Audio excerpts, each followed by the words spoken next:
the legendary Hollywood director. This video is purely for entertainment and does not infringe on copyrights or laws. The rights to the novel and image belong to the original author. We do not claim ownership.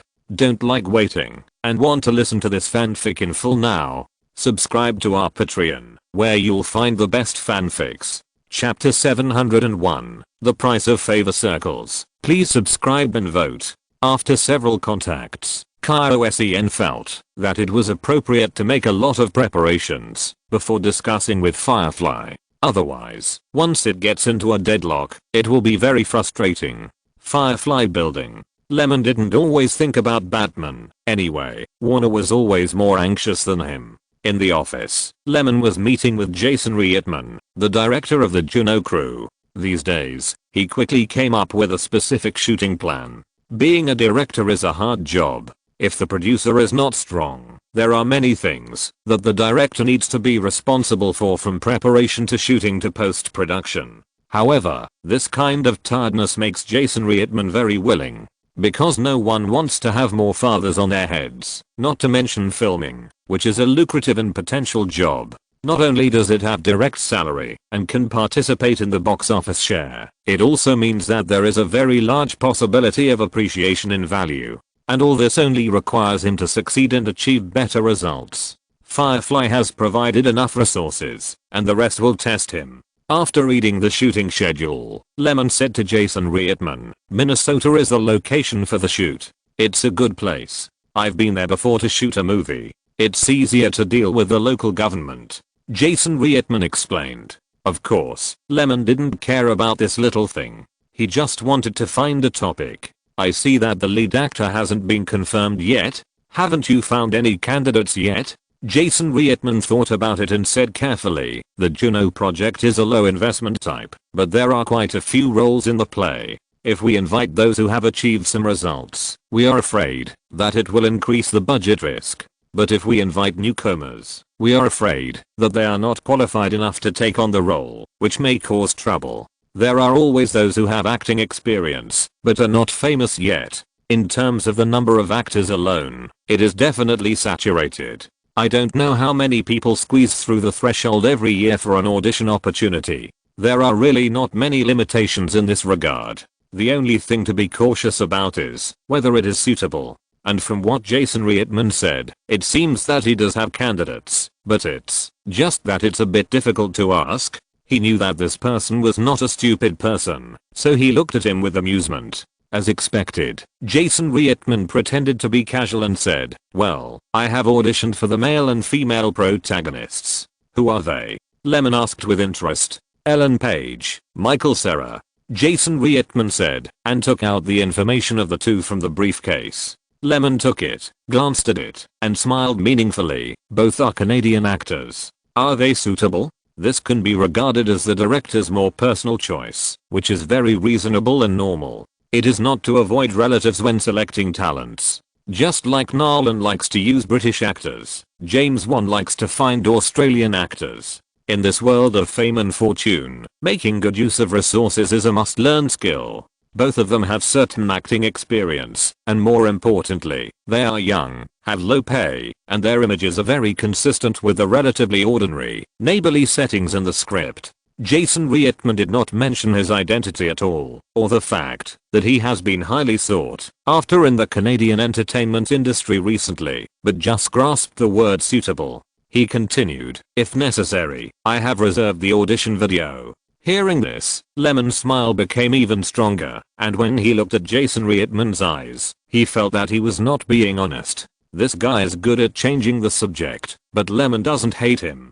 Who doesn't have selfish motives? In cases like this involving actors playing roles, few really rely on their talents to impress the director. Most of them either know each other, have connections, or are promoted by their management companies. No one really believes that you can become famous just by relying on your strength, right? If you have strength but no opportunities, who can you show your fame to?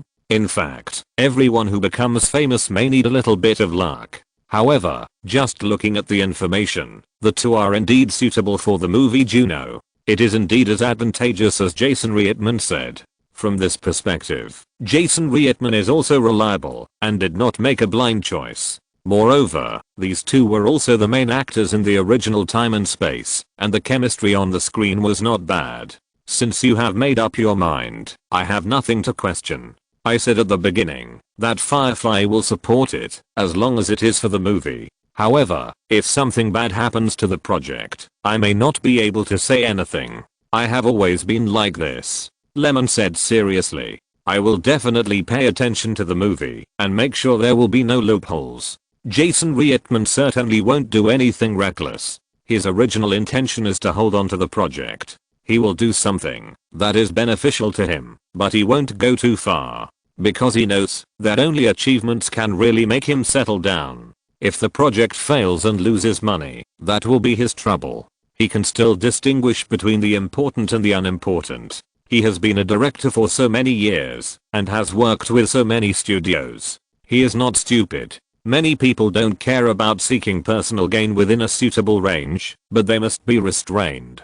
Although the two actors he found did have personal factors and personal relationships, they also met the selection criteria. Speaking of which, even if the movie fails, it is unlikely to appear in the cast. He could still guarantee this. After all, he had personally seen, thought about, and confirmed the person, and he had spent a lot of time thinking about it. Really? I'm really the heroine. The surprise came so suddenly. Ellen Page is not a second-generation star, and her connections in the circle are not important, but she loves acting enough and works hard for it. After playing supporting roles for a few years, her agency was finally willing to give her a chance. This time, the company recommended 4 candidates to Jason Reitman for the casting of Juno, and she was one of them. Then, because of her spiritual performance, the audition added a lot of points, and Reitman had a good impression. In addition, how can you choose an actor within the 4 standards?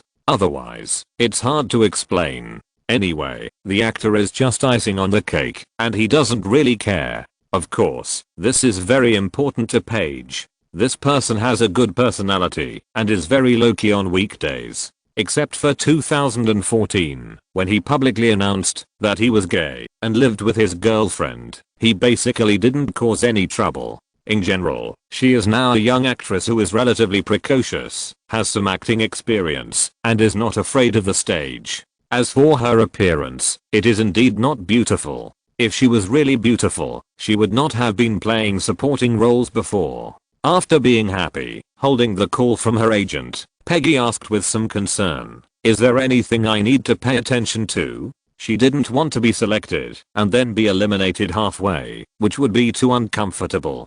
Be more enthusiastic in the crew, communicate more about filming, and think more about acting. After saying some polite words, the agent used a more tempting tone. "I have secured a salary of $120,000 for you this time.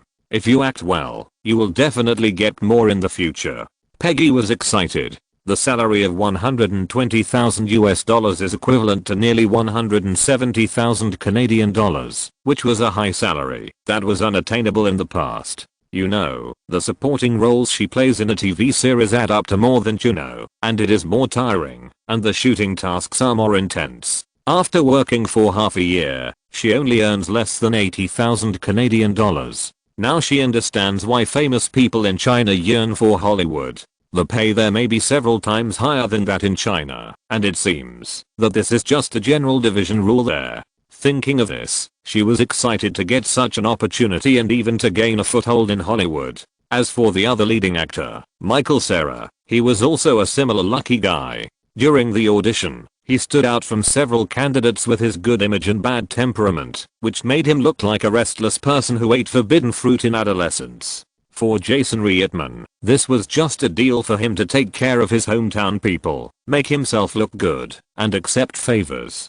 Not to mention that he underestimated the appeal of the Juno project to those insiders in Canada. Even if it was just to select 2 young actors, he was busy and happy. After meeting Lemon, it meant that the 2 actors he selected became the leading actors of the project. The funds and actors were almost in place, and the rest of the work was even simpler. With the promotion of Firefly and his own connections, the preparation of the filming team was very easy, not to mention that Garsha really followed his opinions and was clearly in charge. There was basically no need to argue about anything during the filming. Chapter 702. Each has its own persistence. Please subscribe, vote. Lyman had no idea that his company was so famous in Canada. So famous that a low-budget movie with a budget of $11 million attracted enough attention. Of course, this may also be partly related to Jason Reitman, who was also born in Canada, serving as the director of the project. Acquaintances are always easier to deal with. The next day, Jason Reitman brought the two leading actors to sign the actor contract. It was also in the office that Lyman met Ellen Page and Michael Cera. There is nothing much to say about the latter, who is quite quiet, but as for Page, it can only be said that the real person is more charming than the photo. She is not tall, a little thin, and has a more outgoing personality. When she met Lyman for the first time, she was able to say some opinions about the work and expressed her liking for it. Regardless of whether she really likes the movies he made, it is indeed helpful for her career to be able to take the initiative to find topics to get closer to him. It is no wonder that such a person can gradually emerge from a career of supporting roles with no background and stumbling. After all, if you can grasp every possible possibility and give people a good impression, maybe a suitable role will remind people of her. Opportunities are something that people who have to create conditions, even if they don't have them, are undoubtedly very suitable for the path of being an actor. Not to mention that the girl's professional ability is already very good compared to her peers, and she is not lacking in adaptability in terms of acting alone. There are no major restrictions on the acting path. Lyman talked to Page for a few words and admitted that Jason Reitman still has a good eye for selecting people, but the other one is not so important. After all, the movie Juno is actually a female-led drama, and the existence of the male lead is more meaningful as a foil. Because no matter from which aspect, Page's role has more scenes, more room for performance, and is the kind that is easy to shine. As for the male lead, just play that kind of a maturity. After the two signed the contract and left, only Jason and Lyman were left in the office. When are you going to start shooting? Next Wednesday. There are still some trivial matters to deal with here. Jason replied. Yeah. Lyman nodded. The rules and regulations of the guarantee plan are implemented by the Fire Insurance Foundation. 2 people will be sent there to supervise. Just pay attention to it. There is nothing else to do. Just focus on filming. After Jason Reitman left, Lyman looked through the progress of the company's ongoing projects. In the afternoon, a call was transferred to him. In fact, it was nothing. The message conveyed on the phone was an invitation from Warner's production executive Johnson. This guy has come several times, but this time it is more formal.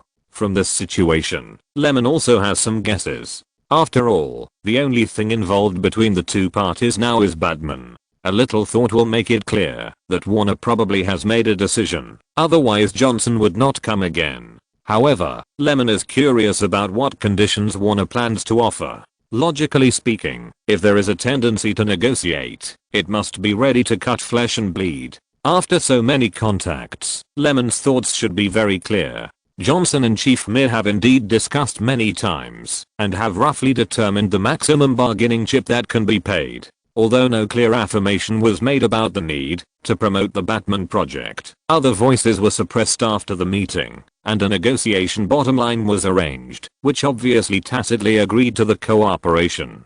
KOSEN smiled, not knowing what kind of fuss this was. Perhaps Warner management did not understand why they suddenly had bad luck this year. If they could achieve the same impressive results as last year, they might be more resolute. Moreover, Superman was put on ice again, and they had to avoid the adverse effects of failure and reduce the negative memories of the audience, which was also a major reason for their submission. After all, this was equivalent to Warner personally sealing one of DC's arms, but what else could they do if they didn't do this? KOSEN was naturally aware of the change in attitude towards Firefly, but he couldn't find a way to solve the current dilemma. Sometimes, he felt that when Lyman invested more than $100 million in cash in the risky Batman Begins and said he wanted to restart it, it was simply a stroke of genius. Otherwise, they wouldn't be so passive. Of course, there are not so many ifs in the world. Since the situation is like this, and there is already a choice, the only way is to pull Firefly back to the warship again.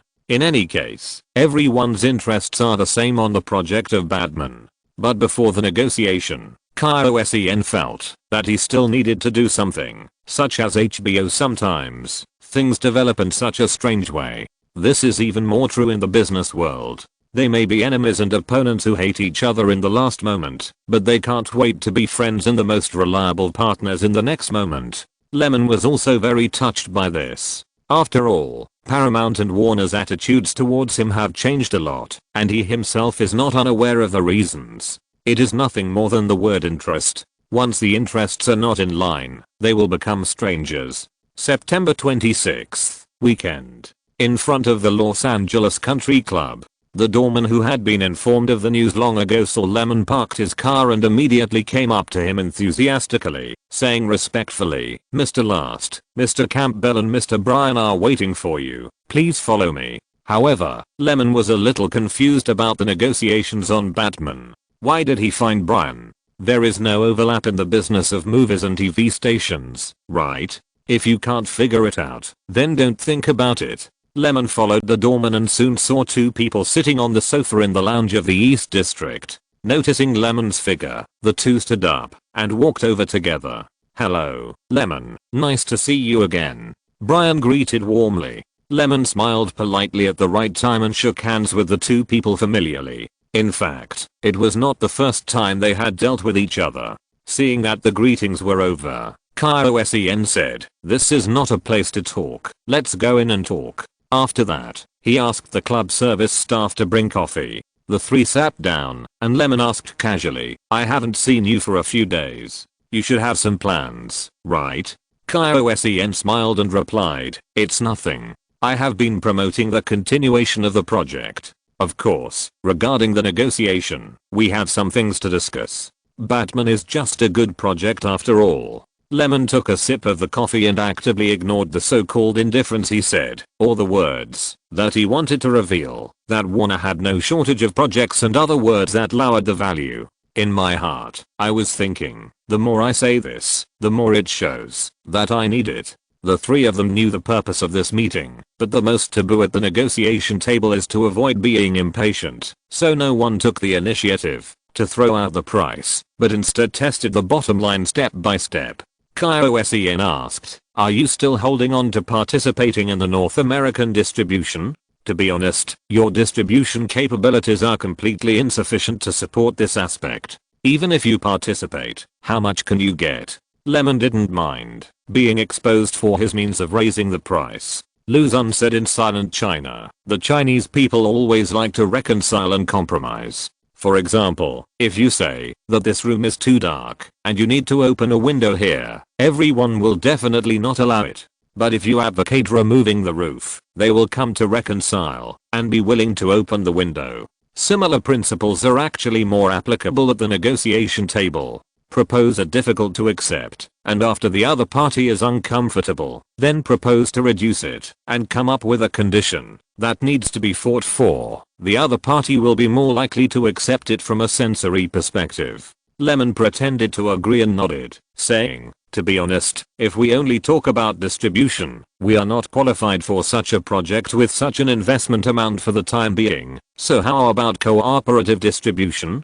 We only need 40% of the distribution income in overseas and North America." Impossible. There is no point in talking about distribution. I don't think there is any need for cooperation in this regard. Warner Pictures can fully bear it and does not need to complement each other, or the distribution income is too high and the interest chain is too wide, which is very suitable for the operation of the studio. After all, the so-called channels support so many people up and down, and it is definitely more convenient to talk about production alone than the resources that can be used by distribution. In other words, with so many employees, they have to find something to do. Is it a waste to support them? Even Blue Butterfly Pictures needs to find some fill-in sources to maintain distribution when there is no suitable project. How can Warner be willing to give up the distribution of first-line projects? Chapter 703 Mutually Acceptable Range, Subscriptions, Votes. Cooperation, most of the time, is to use the exchange and supplement of resources of both parties to achieve a win-win situation. But the fact is that Firefly's production ability is recognized by Warner, but the distribution level of the two is not of the same order of magnitude. If Warner can't do it, and can't do a good job of publicity and promotion, it will only be worse if it is handed over to Firefly. Lemon still sat in his seat and asked, "So, what are the conditions you have negotiated?" Sen and Brian looked at each other and said, "Let's not talk about the conditions proposed before. Firefly is responsible for production and the entire investment budget, and we are responsible for distribution and push it into the market with the most appropriate schedule and resources. The copyright belongs to Warner, and the production income belongs to Firefly. In addition, offline income, including DVD sales, we are willing to pay an extra 20%.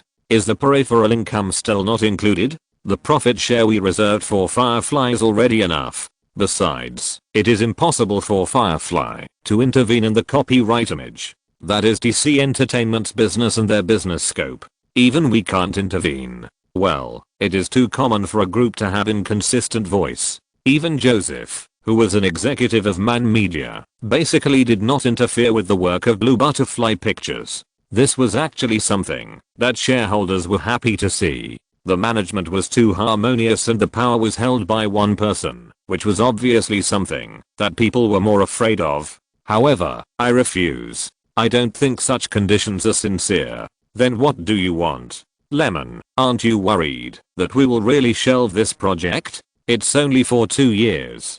Sen said dissatisfiedly. Lemon shook his head. It's not about what we want, but what we need to give. Moreover, if Firefly Pictures, as a producer, gives up just because they feel it's unbalanced and they get a return that's slightly commensurate with the risks in the market, then I just feel a little regretful. After all, whether to shoot or not doesn't seem to have much impact on Firefly. On the contrary, it is extremely beneficial to Warner. He continued, just think about it, if the box office of the sequel to Batman is still good, it can further establish the image of Batman for the market and the public, and then what kind of value will it have for the comics, the peripherals, and even other aspects of the channel market, based on this impression? I think you must understand it better than me. But we will also pay enough resources, shouldn't we get the benefits we deserve? Of course, I didn't say no. Lemon smiled and said, we can choose not to participate in the distribution, let alone touch the copyright, but we can make up for it with a larger market share offline.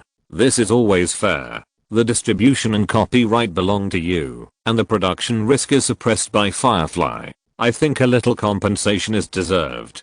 Sen narrowed his eyes slightly, thought for a while and then said, tell me your conditions. Lemon observed Sen's expression and knew that he had almost reached the bottom line, but was still a little short of it. I want 50% of the home entertainment share of DVD sales and rentals, and we will buy out the 3 rounds of paid broadcasts by TV stations. The rest will be based on the conditions of the first cooperation. How about it? This.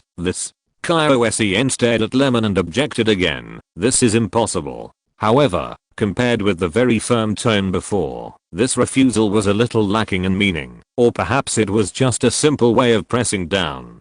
Sen went on, to be honest, there are some things that the CEO has specifically explained. We can give up all the buyout fees for TV stations on demand pay, but we can't give you half of it for home entertainment. 30% is very suitable. How about it? Moreover, we have to give up about 30% to 40% of the management and losses of the channel distribution in the middle. This is already very sincere. No, 50%. Lemon repeated, and then said, this little money is nothing compared to the output of the entire project. Do you think that the DVD sales value of a single project can be compared with the image peripherals? Otherwise, let Firefly participate in the peripheral operations. Not only do we agree to a 30% share, but the peripherals only want 10% of the total revenue. How about that? Or is it that we have paid so much, but it is not enough to match the corresponding value? How can people shoot with all their heart? Looking at Sen, who fell into silence, Lemon finally added fuel to the fire. If it doesn't work, then forget it. The profit of a project That is not even slightly equal to the risk and effort is really unmotivated. I have something else, so I'll leave first. Lemon made a move to get up, but was stopped by Cairo Senator. He gritted his teeth, apologized, took out his phone, and went to the side to discuss with someone. Of course, Lemon didn't really want to leave. Seeing this, he waited in a relaxed manner. In any case, he had already given the conditions. If you think it's not possible, or don't want to give this part of the profit, then don't bother. Facts have proved that it is difficult for Warner to wait for another 2 years. Not only will they miss the foundation that they have laid with great difficulty, but there are also some people in their internal who are too eager to need DC, which is also a point to consider. It was around 4 o'clock in the afternoon when Barry Meir received a call from Johnson. He agreed without much hesitation.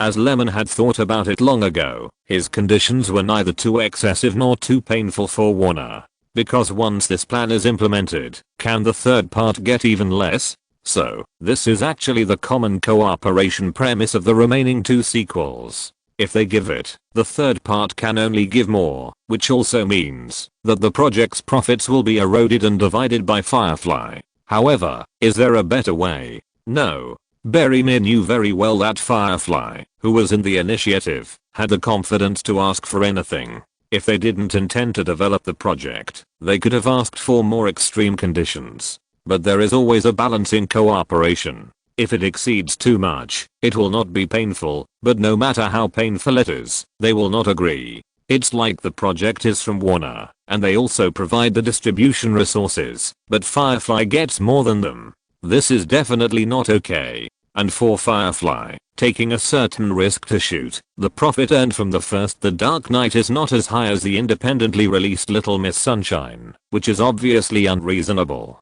Therefore, it is necessary to get more offline revenue, which is easier to earn than simply making box office revenue, and the market is also larger. After all, there is a big player, the cinema, to share the box office, but there is no such strong player offline. At this time, Cairo Sen asked how to deal with it. Barry Meir heard that this guy was willing to accept it, so he said, agree. In addition, Brian can also use this as a bargaining chip. Whether it succeeds or not depends on him. Not long after, Cairo Sen returned to his seat. But he did not express his opinion immediately. Instead, he apologized and whispered to Brian. Although Lemon did not know what they were discussing, he felt that they had some plan. After a while, Cairo Sen directly confirmed, we agree to your conditions. However, Lyman, remember The Walking Dead we cooperated on? Brian asked.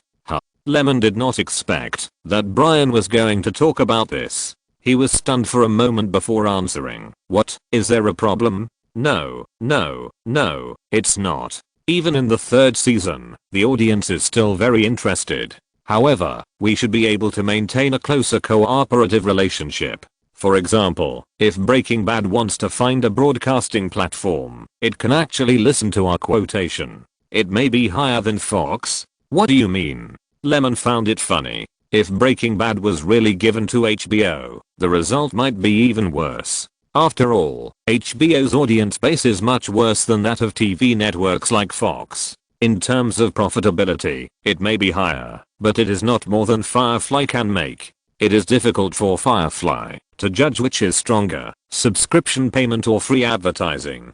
Of course, Breaking Bad has a very good cooperation with Fox, and it is impossible to change the platform, so there is no point in talking about these. Brian said this just to lead the topic to the TV series. Moreover, HBO lacks a sufficiently attractive American drama in the spring season next year. In this regard, Firefly's production level is very attractive. After all, HBO needs to serve paying users well, so it needs to maintain the production of high quality dramas. From this point of view, Firefly is a very ideal ally, and it is unable to enter the TV station. Chapter 704 Sony's Film and Television Empire, Subscriptions, Votes. The news that Firefly and Warner Brothers are determined to start the sequel to Batman has spread across Hollywood like a gust of wind. After all, Warner Brothers is also a leader in the production business, and every move is very noticeable. Not to mention Bruce Wayne's traffic bases here. if it is confirmed that the filming will continue, how can industry insiders, even fan groups and some passers-by not discuss it? This news naturally spread quickly to the ears of Paramount executive Shirley Lansing. Of course, this is actually because Warner Brothers did not hide it and deliberately made it public. Since reaching a condition with Lyman the day before yesterday, this good news has been released immediately. On the one hand, it is to establish an impression for the sequel and increase the heat. On the other hand, Warner Brothers really needs the preparation of this project to save DC's decline. In the office, Shirley Lansing was stunned at first, and then shook her head with emotion, after confirming it again and again. However, that's it. Competition, suppression, and cooperation. Cooperation, suppression, and competition. Such things, as long as they involve interests, have never been less. Who can be free from such disputes in such a world of fame and fortune? They are not in harmony with each other, but they have to join forces. After seeing such conflicts many times, you will get used to it. Isn't she the same?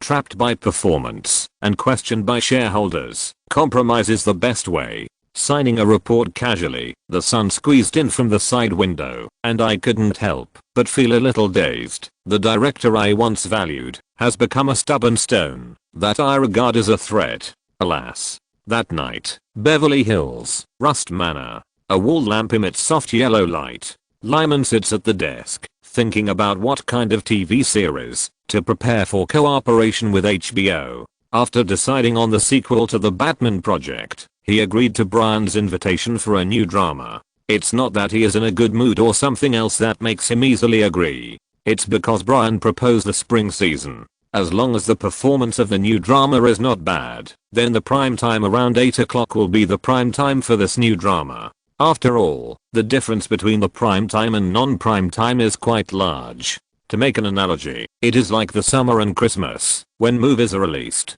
Such temptation is still very attractive. In addition, Lyman does want to plan a TV series to expand his financial reserves. Strictly speaking, Firefly's not short of money. The capital chain is relatively stable after paying off the debts. Based on the revenues from several works in the second half of last year and the first half of this year, as well as several movies that have not yet been reaped but will soon, a rough calculation shows that the revenues are at least around $900 million. Dead Silence reaped more than $83 million US.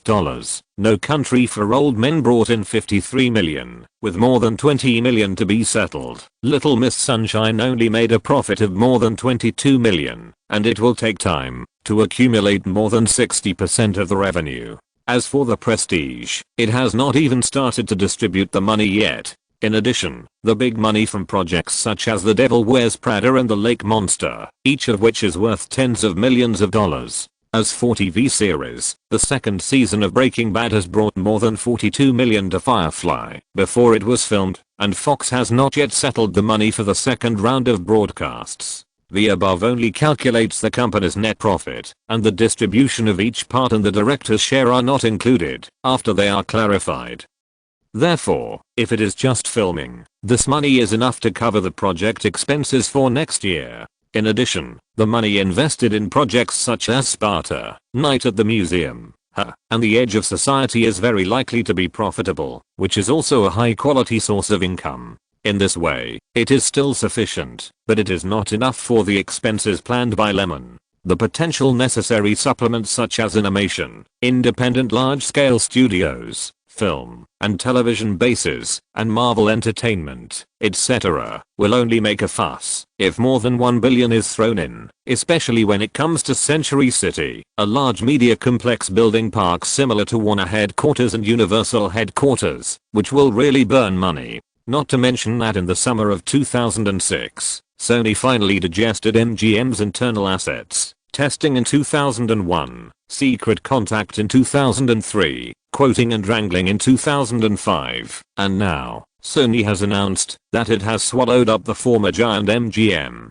And in this acquisition, the wealthy Sony once again threw in a huge amount of $4.8 billion. Perhaps, many people will wonder why Sony frequently deploys in the film and television field. Obviously, it suffered a big loss from Columbia and was almost played into a broken asset by others, but it still wants to invest money and launch a more fierce silver bullet offensive. You know, MGM was also ruined by several bosses. If you invest money in it, the risk of loss is extremely high. But Sony still did it, and it even considered acquiring Universal. However, what Sony wants to do is not to make money from movies. There are too many uncertainties in film and television projects, but the copyright is different. After all, Sony is also the world's largest audio and video producer. They have their own wishful thinking, and they also know clearly that throwing money is a better way to make money. You know, MGM holds the copyrights of a large number of high-quality films and TV series such as Tom and Jerry, Gone with the Wind, Ben-Hur, and the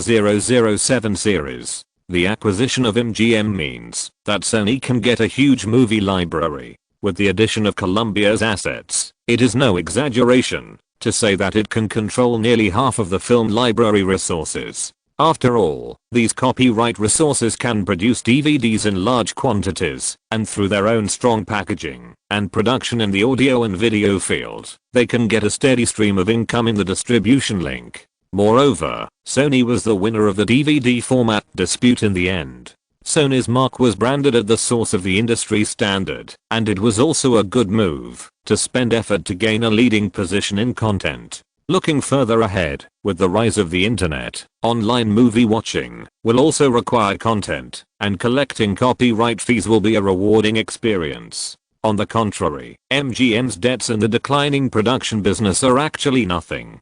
Sony did not see how this company could rise again, but only saw it as a tool for content storage. In this regard, Columbia's position is stronger than MGM. Moreover, after controlling two influential studios, Sony already has the structural prototype of a film trust. When one day, most of the copyrights of all old films, DVDs or online works are crowned with Sony's title, this is the expected result of such a layout. At that time, the industry rules and industry content belong to one company. How great will the potential for explosion be? Inevitably, the American media hyped up the invasion theory on this matter, and then Sony stood up and said that it would maintain the cultural purity of MGM. When Lyman saw that this farce was so easily guided by public opinion, he also felt a deep sense of urgency. The era of the rise of the Big Six is over. No matter how Sony says it won't interfere in management, it can't hide the fact that Columbia and MGM have been completely swallowed up. Every time Lyman goes to the company, the MGM headquarters he sees seems to be no different from usual. Some people left, some people joined, and even the company's brand has not changed, and the classic animation and soundtrack have not changed. This feeling is very strange. It is familiar, but it has become unfamiliar. Sony's continuous actions also forced Lyman to hurry up and accumulate. Otherwise, let alone going to the peak to see the scenery, it is a difficult thing to avoid being merged in the tide of the times. If it were before, he would definitely not think so much. At first, he just wanted to make a movie and make enough money to spend, and he thought it was very good. But with the accumulation of strength, more ambitions will inevitably arise. It's like seeing other people's scenery, having a certain amount of capital but doing nothing, which is also a difficult thing for people to do. If you can fight, why not do it? Restraining ambitions is too difficult for someone like him who is a little greedy for fame and fortune. He makes movies to enjoy praise, and making better movies can better satisfy similar pleasures. Just like stars like chasing the spotlight, that feeling is hard to describe, and hard to give up.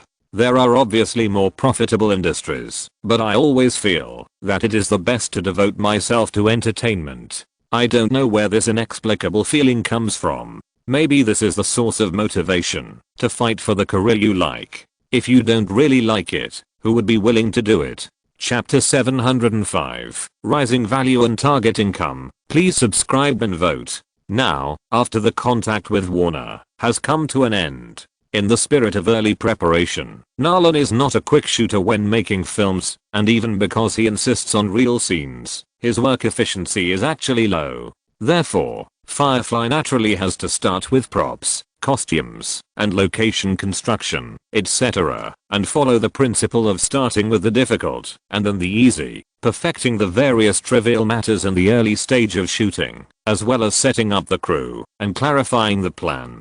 Although Nolan and Jonathan have not even completed the final draft of the script, the general idea is on the right track, but it takes time to deepen the details, and formulate the narrative mode in advance. These tasks may require a lot of energy, to be placed in other places. But in Hollywood, where everything has a process and movies are produced as assembly line workshops, even if the director does not intervene, he can prepare well. Only at this time can we see how the maturity of the team and producers can save time for the project. In many places, big and small things, even how to make up, have to be decided by the director, which means the underdevelopment of the industry. Feng Gangpeo once complained about this unprofessional drawback. Therefore, Nolan can still focus on the script and the plot, while Lyman asked Ryan to help with the early preparations. After many projects, Ryan is very familiar with similar work, and knows how to arrange it with his eyes closed. After all, he is just a manager, and does not need to execute it specifically. To be more precise, his job is to implement the process. Of course, this job is definitely not easy. Soon he found Lyman, and said that the leading actor has not been determined yet, and there is no specific plan for the scope of the audition work, so he asked him to make a decision. After Lyman carefully consulted Nolan's opinion, except for some new characters, the rest only need to maintain the original team. This was originally a sequel, and the workload of finding actors was very small. So he found Johnson again. Is it more appropriate for agents to deal with agents? Moreover, several actors are from CAA, so it is convenient for Johnson to talk. After the two talked, Johnson's mind became more active. After knowing the requirements, he immediately agreed. In fact, the slightly troublesome thing in this regard is to determine the salary. The value of an actor is accumulated through his works and achievements. Since The Dark Knight was a success, it is natural that the actors in it can ask for a salary increase. There is nothing to say about this. Anyway, even if the actors don't have this idea, the agent team behind them will definitely not be embarrassed to ask. Talking about money, it's not tacky. As a senior agent who has been at various negotiation tables, Johnson has seen everything. Of course, the only doubt is that his big client seems to have a candidate for the actor of the new villain Joker in the script. When he asked about this, Lyman told him not to worry about it. The boss's vision is still very accurate. Since he doesn't have to worry too much, Johnson is happy to do so. Soon, he found the agents of several main creators. The others were very relaxed. After all, shooting such a project can increase fame and make money. The asking price is also in accordance with the standard. The negotiation was very smooth. No one would be stupid enough to refuse to act. However, only the protagonist Christian Bale is more troublesome, or his agent is more troublesome. After the initial contact, Johnson hurriedly ate lunch the next day and rushed to the door again. The great increase in fame made Christian Bale's agent confident to bid, and because he signed a 3-year contract, it was actually within reasonable requirements. After all, it is impossible for someone to shoot 3 films at the same price. That is unrealistic. Several people sat down. Johnson first took out the contract template that he had discussed with Lyman. The figure of $9 million for the basic salary on it also made Bale's agent smile. The salary for the first film plus the box office bonus, they only got about $8.5 million. The basic salary for the second film alone exceeded this number, which was definitely not unworthy of the price. Then, Johnson said a few words about commercial mutual praise and win-win cooperation, and explained the potential common interests of both parties, and then emphasized the shooting budget of the second film is at least more than $170 million. With such an investment in production, you also know how much bonus it will be to play the leading role. Moreover, Nolan's directing level is obvious to all. I believe that the second film will definitely achieve higher achievements than the first one. Are you tempted? Of course I'm tempted. 99% of Hollywood actors will never be able to play such an expensive project in their lifetime, let alone be the leading actor. Being able to join means that you are on the road to becoming a superstar. Only those with excellent conditions and some luck can have such an opportunity. However, in the acting industry, there is no shortage of all kinds of people. Some are mentally ill, some are hypocritical like White Lotus, and some are so good at acting that they can't tell themselves apart. Christian Bale is not very tempted by such a salary. It's not that it's too little, but he is simply afraid of repetition and stereotype. But on the other hand, he has a good relationship with Lyman. They get along well and appreciate each other, so he agreed happily. However, it's an agreement. The agent team behind him thought about it and was reluctant to give up the opportunity to raise the price. After all, the more the salary and profit, the more they will get. After a few rounds of wrangling, Johnson saw that the other party was so unhappy and continued to throw out chips. Wait a little longer and the script will be finalized. Hiss, this is a rare big project, and Warner has even agreed to vacate next year's summer season. Alas, I really don't know what to say. Such connections, such opportunities, it is very promising. The person praised casually. Let's put it this way, I also consider the past friendship. Johnson pretended to be difficult and said, 9 million salary plus tiered box office incentives, how about it? Nolan obviously attaches great importance to this project. I heard that he revised it over and over again, just to polish the script more finely. Think about it, the first movie box office was 370 million, and the second movie will definitely break 500 million, right? Maybe after the filming is finished, I can get a few more big endorsements. Johnson's words were very tempting, but when it came to specific salaries, he was always stingy and really knew the negotiation skills. And the truth and falsehood could not be verified before the results came out. Just like the so-called famous people, getting some good endorsements is indeed easier to make money than simply acting. Some luxury goods tycoons will not frown at tens of millions of endorsement fees, but who knows if they can get it? What if the actor himself does not want to get it? In other words, with such a big fuss, Warner and Firefly's careful investment, what will happen if the project does not meet expectations?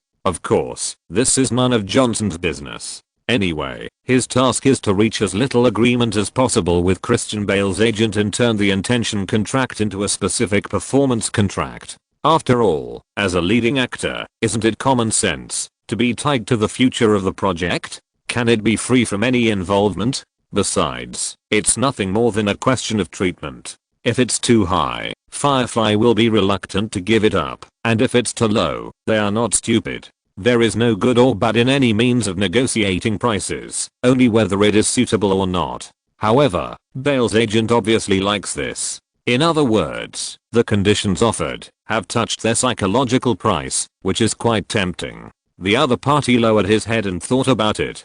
He felt that it would be good to fight for such benefits, so he apologized and notified Christian Bale.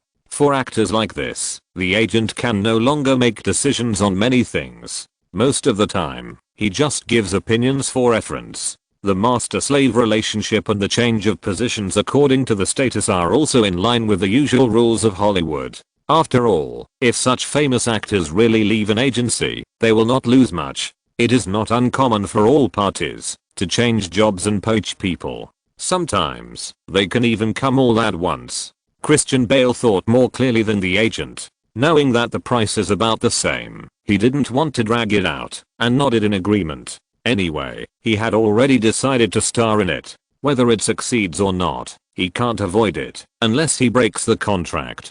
Think about it, it's the same. The next day, the two parties signed a formal contract under the witness of a lawyer. In addition to some crew details, such as no nonsense during the performance, divorce, drug use, fighting, etc. If such things that damage the image happen, they will face huge compensation. Of course, Christian Bale has a good personality and his life is not as chaotic as many famous actors. In addition, there is a basic salary of $9 million and a 5% North American box office incentive, capped at $900 million worldwide.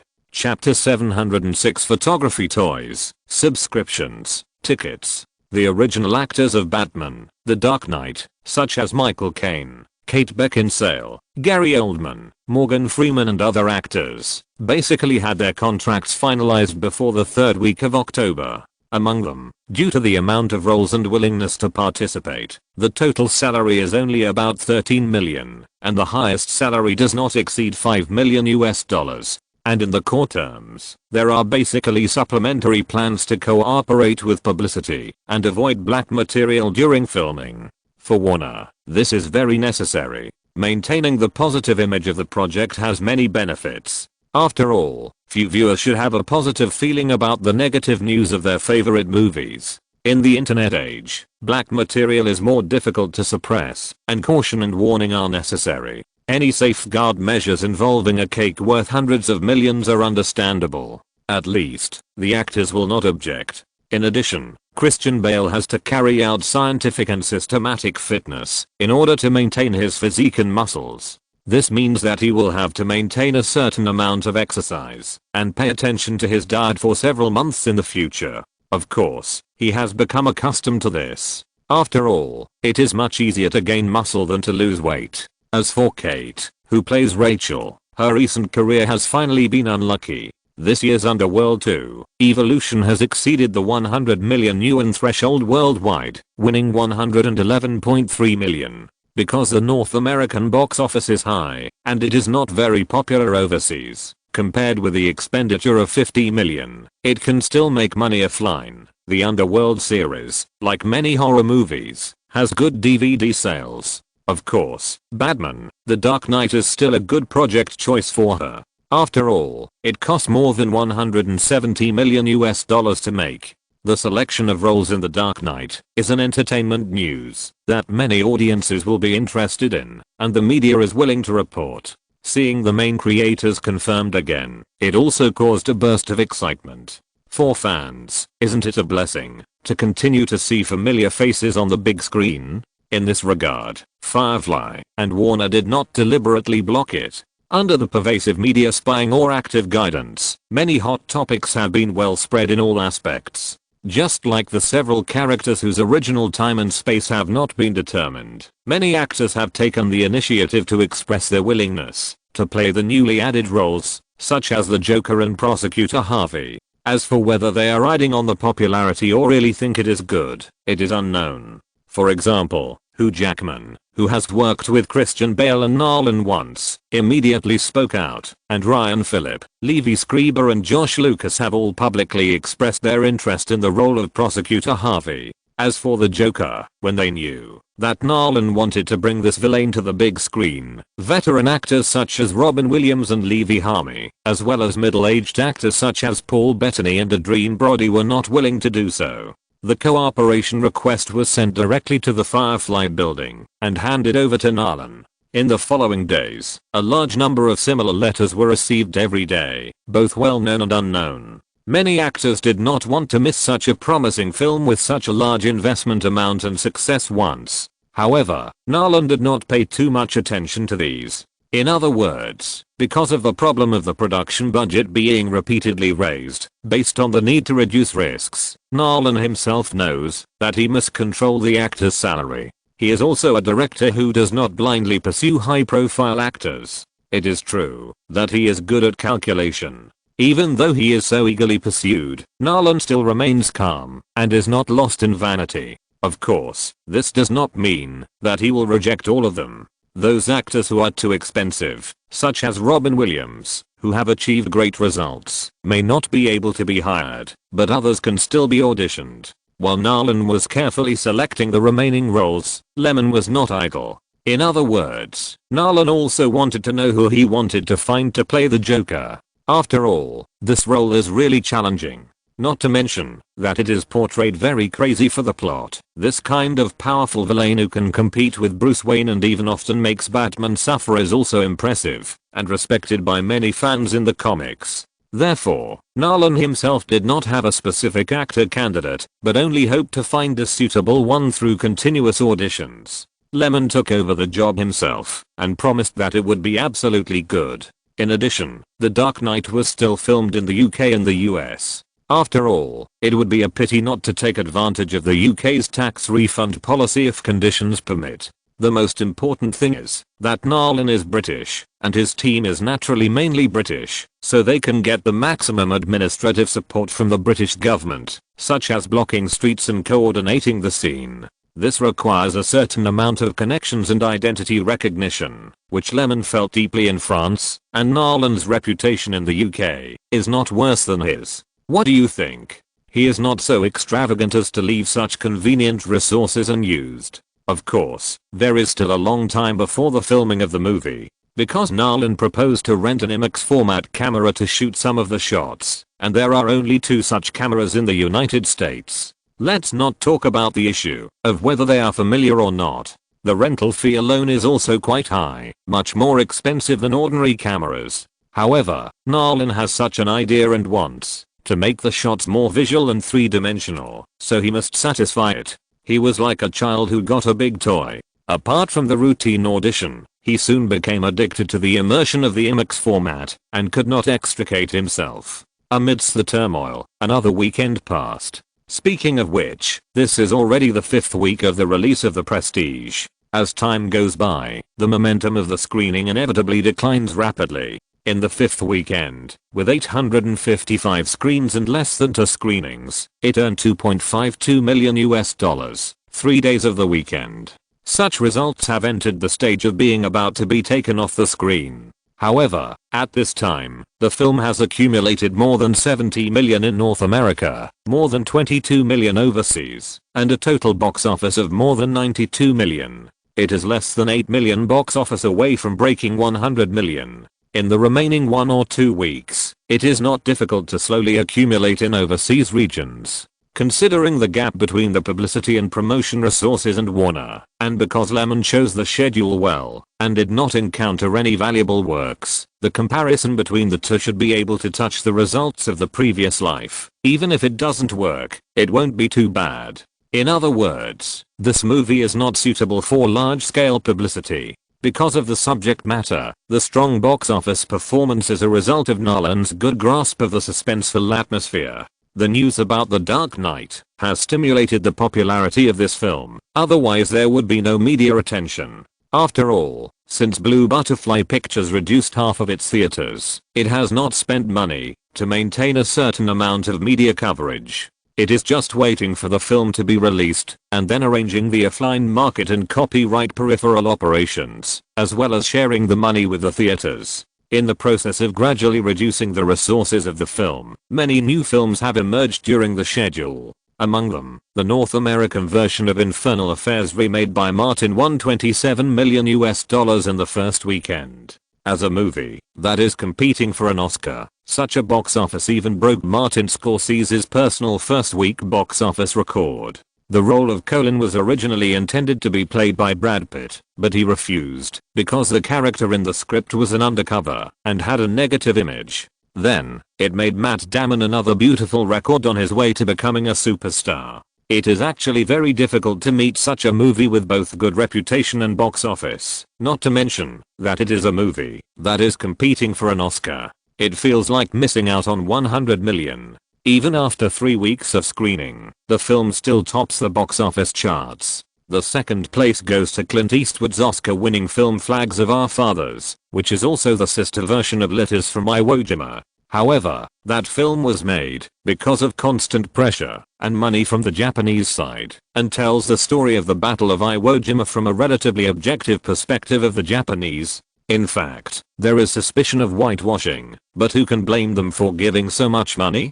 After all, before the Battle of Iwo Jima, the attack on Pearl Harbor that shocked the entire United States was initiated by the Japanese side.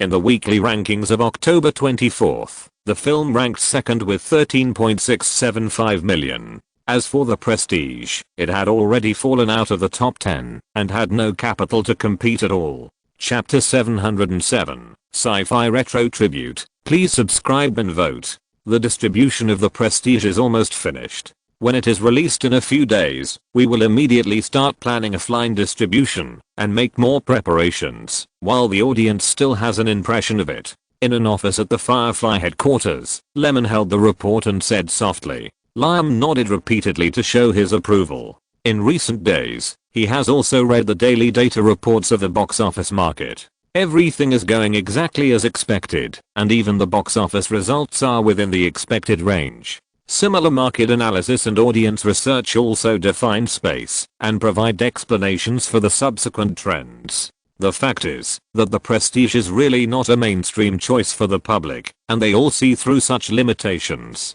However, it is profitable, and less profit is much better than no profit. This is just an experimental product that was created on a whim. Even director Nolan didn't expect it to be a big hit. Lemon smiled and then said, "Then let's do it according to the plan. By the way, let Mace call Joseph in for me." After Liam finished reporting his work and got up to leave, Joseph walked in again a moment later. After the office door was closed again, Lemon asked him to sit down, and then he said, "Joseph, Brian and Johnson discussed cooperation with me that day. In addition to confirming the sequel to Batman, I also agreed to a TV series. Because of this, there is another project at the end of the year, and the manpower is a bit tight. So, you can recruit more. This time, experienced people or graduates in related fields are fine. Well, recruit about 12 people, and those with rich resumes are preferred." Joseph was stunned for a moment, then smiled and said, "Is the company filming a new drama again? This is a good thing. Is HBO very eager?" "Maybe, they said they will take out a time slot around 8 o'clock in the spring season next year. It is also because of this, and I think Firefly should also try to lay out the animation industry." "Animation? I don't know any professional talents in this area. Give it a try, and pay more attention to the movements of several existing studios." After a brief chat, Joseph also got up and left. Lemon, who had nothing to tell him, naturally had some free time. He looked at the newspaper and the documents. It was not until the afternoon that he began to work on the new TV series plan. In fact, he had summarized some key points of the market a few days ago, but because the content required for the TV series is much more than the workload of the movie, he did not go further to finalize the script. Anyway, the company's screenwriter department also has enough talents. They work together to form a small team that is good at this kind of writing, and it is estimated that the finalization will be possible soon.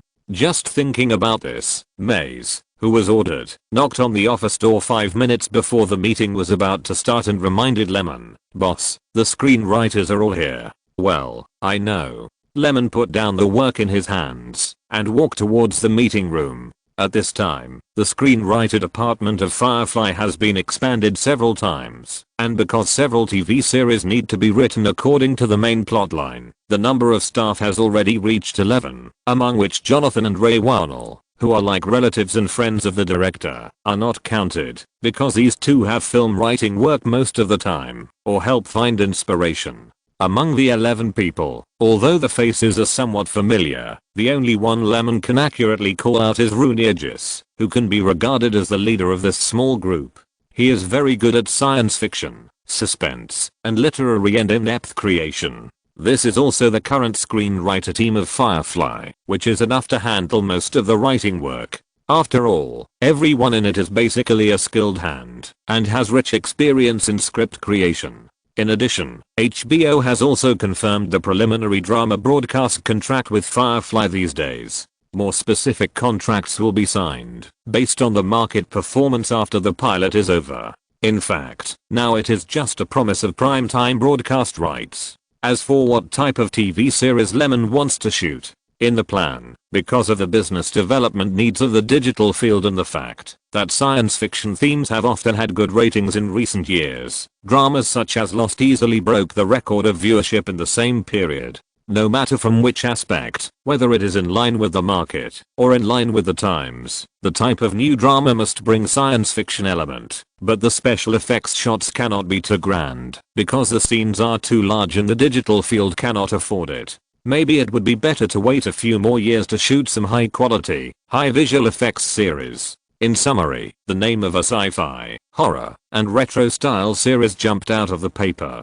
That is Stranger Things, which was considered the masterpiece of Netflix in 2016. This series is easy to shoot and not expensive, which is really a suitable choice at this time.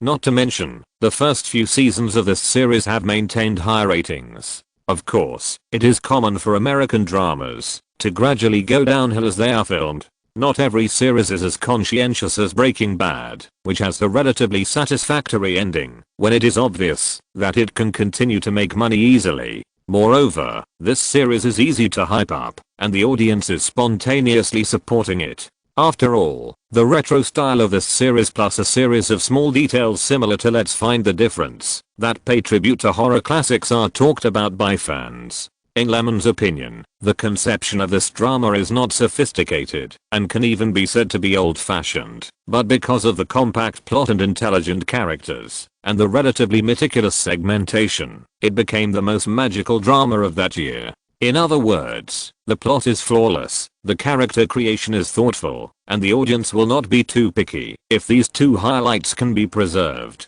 Before planning to produce this TV series, Lyman also went to talk to Scott. The opinion of a person who is very professional in special effects and picture rendering can provide a lot of opinions on whether the filming of this drama is feasible. After all, the most eye-catching thing about Stranger Things is the high fidelity of the picture. The retro is very thorough, it has the flavor of the 1980s, and even deliberately makes the picture processing old. In this regard, Scott is sure that there is no problem. So too, there is no shortage of hardware and software, and the production of the series is on track. In the conference room, everyone sat down in order. Lyman simply said hello and asked his assistant Maze to distribute the creative materials. After everyone had a copy and had looked through it for a while, Lyman said, "I called you all here for the script of a new project, which is a sci-fi and horror TV series. The name is written on the text, called Stranger Things." In the eyes of everyone, Lyman continued, "This new drama will be a spring project for our company to cooperate with HBO next year, so it is a bit urgent. In addition, let me first talk about the shooting ideas and creative direction of this project. In terms of time, it revolves around the 1980s, and the clothing, architecture, and social atmosphere all have the shadow of that time. As for the background of the story, it starts with a secret experiment. At that time, the arms race between the United States and the Soviet Union was already crazy, and there were countless similar human experiments in the sky and on the ground. In order to develop human potential and respond to the Soviet Union's superpower plan, the United States also launched a corresponding experiment and named it Stargate. This plan aims to study and develop the human body's remote perception ability with the intention of monitoring the Soviet Union from a distance. All of the above happened in real life, and the United States and the Soviet Union did do similar things in that remote western place. The researchers made repeated efforts and finally achieved results. An experimental subject marked as 11 succeeded, but this experiment of stealing God's functions accidentally released monsters from another world, and the place where monsters live is called the inner world. Because of this accident, the inner world and the real world opened a door to each other. And because of the invasion of supernatural energy, people soon suffered the consequences. The monsters accidentally sensed the existence of the door, but it was not easy to pass through. Even so, some small-scale impacts made the residents of the town tremble. Then one day, the first victim appeared. A little boy disappeared mysteriously. His friends and family and the town police searched the town, but found no clues. A living person just disappeared so strangely. If you're listening to this novel on a channel other than Fanfic World, it means they downloaded and uploaded it without effort. We cordially invite you to visit our channel, Mundo Fanfic Novelos. There you'll find the original version of this story and you can explore many other novels of various genres. We're waiting for you to immerse yourself in a world of incredible novels. Chapter 708. The plot is linearly advanced. Please subscribe and vote. The background of the story of Stranger Things is not complicated, and it is a very common setting routine. In a big way, it is about little heroes saving the world, and in a small way, it is about resisting the invasion of monsters. As for the US government, it is natural to take the blame. Anyway, anything involved can be pushed onto them, because the American people are very receptive to such topics. If you say that the monsters were not brought out by the government, they will not be happy. With Lyman's explanation and some keywords that need to be centered around the script creation, the screenwriters in the conference room quickly had a clearer understanding of the background conception and plot development direction of the new drama. As for the characters, It is a group of children who are precocious and defeat the demons in the other world. The one with a slightly more outstanding setting is 11, a girl whose telekinesis and perception have been developed. After talking about the background of the story and the setting of the characters, a screenwriter sitting below asked, "Are we going to make a TV series similar to the X-Files?" "No," Lyman explained. "It should be simpler, with a faster pace, and one episode should move forward one step. Will the audience really like such a mature routine?" This person wanted to say it was cliché, but after thinking about it, he changed his words. "Lauren, I think the audience will accept it. Settings that have been tested by the market are less likely to fail." Another screenwriter expressed a different opinion. "But it's hard to stand out. If the plot advances too quickly, will it weaken the dramatic conflict? The audience will jump to the next stage before they have time to immerse themselves in the story. Will the children be the protagonists attractive to mainstream audiences?" Listening to the discussion below, Lyman coughed and interrupted, "Don't worry. In fact, the solution to the problem of a compact plot and difficulty in immersion can be solved from the narrative perspective.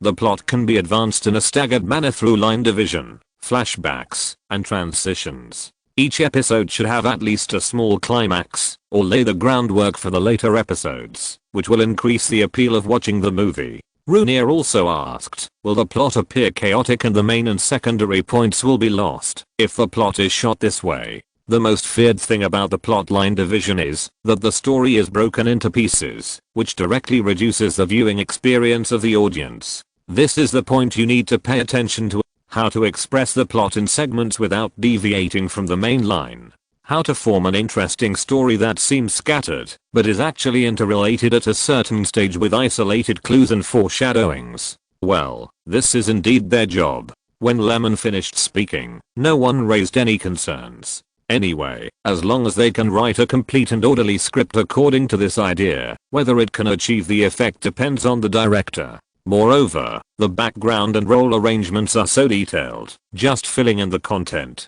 If so many people can't write to satisfy Lyman, it means that they are not suitable for this job. After discussing some details, Lyman finally encouraged, "Okay, you have 3 or 4 months to gradually improve it. I hope it can be finalized by mid-February next year at the latest. If there is nothing else, we will adjourn the meeting. You can arrange people to write the main and sub-write. I only look at the results." After speaking, Lyman left. Back in the office, Lyman put some materials into a folder and put them into the document bag. Looking at the time, he told Maze that he was going to visit CAA headquarters and asked her to let him know in advance. The script was being written, and the actors and directors also needed to be screened in advance. As for the director, apart from Nolan, few in the company were good at science fiction, and Nolan obviously didn't have time to take over, let alone a TV series. Lyman wouldn't even mention this. As for the original director Sean Levy, the one who was friends with Fox when Firefly took away the Night at the Museum series, it was obviously unlikely.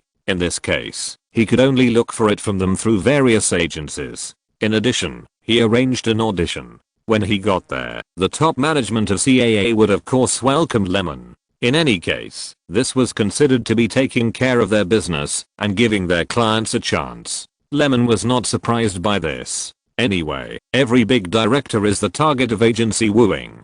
In CAA, there are many who can be treated like this, such as Spielberg, who is often handled with first-class resources. Whether it is an actor or a director, or any other needs, with a specific screening range, the huge machine will start to work, and will soon find many suitable candidates. After the commission, Lyman rejected some people's invitations to banquets and drove home.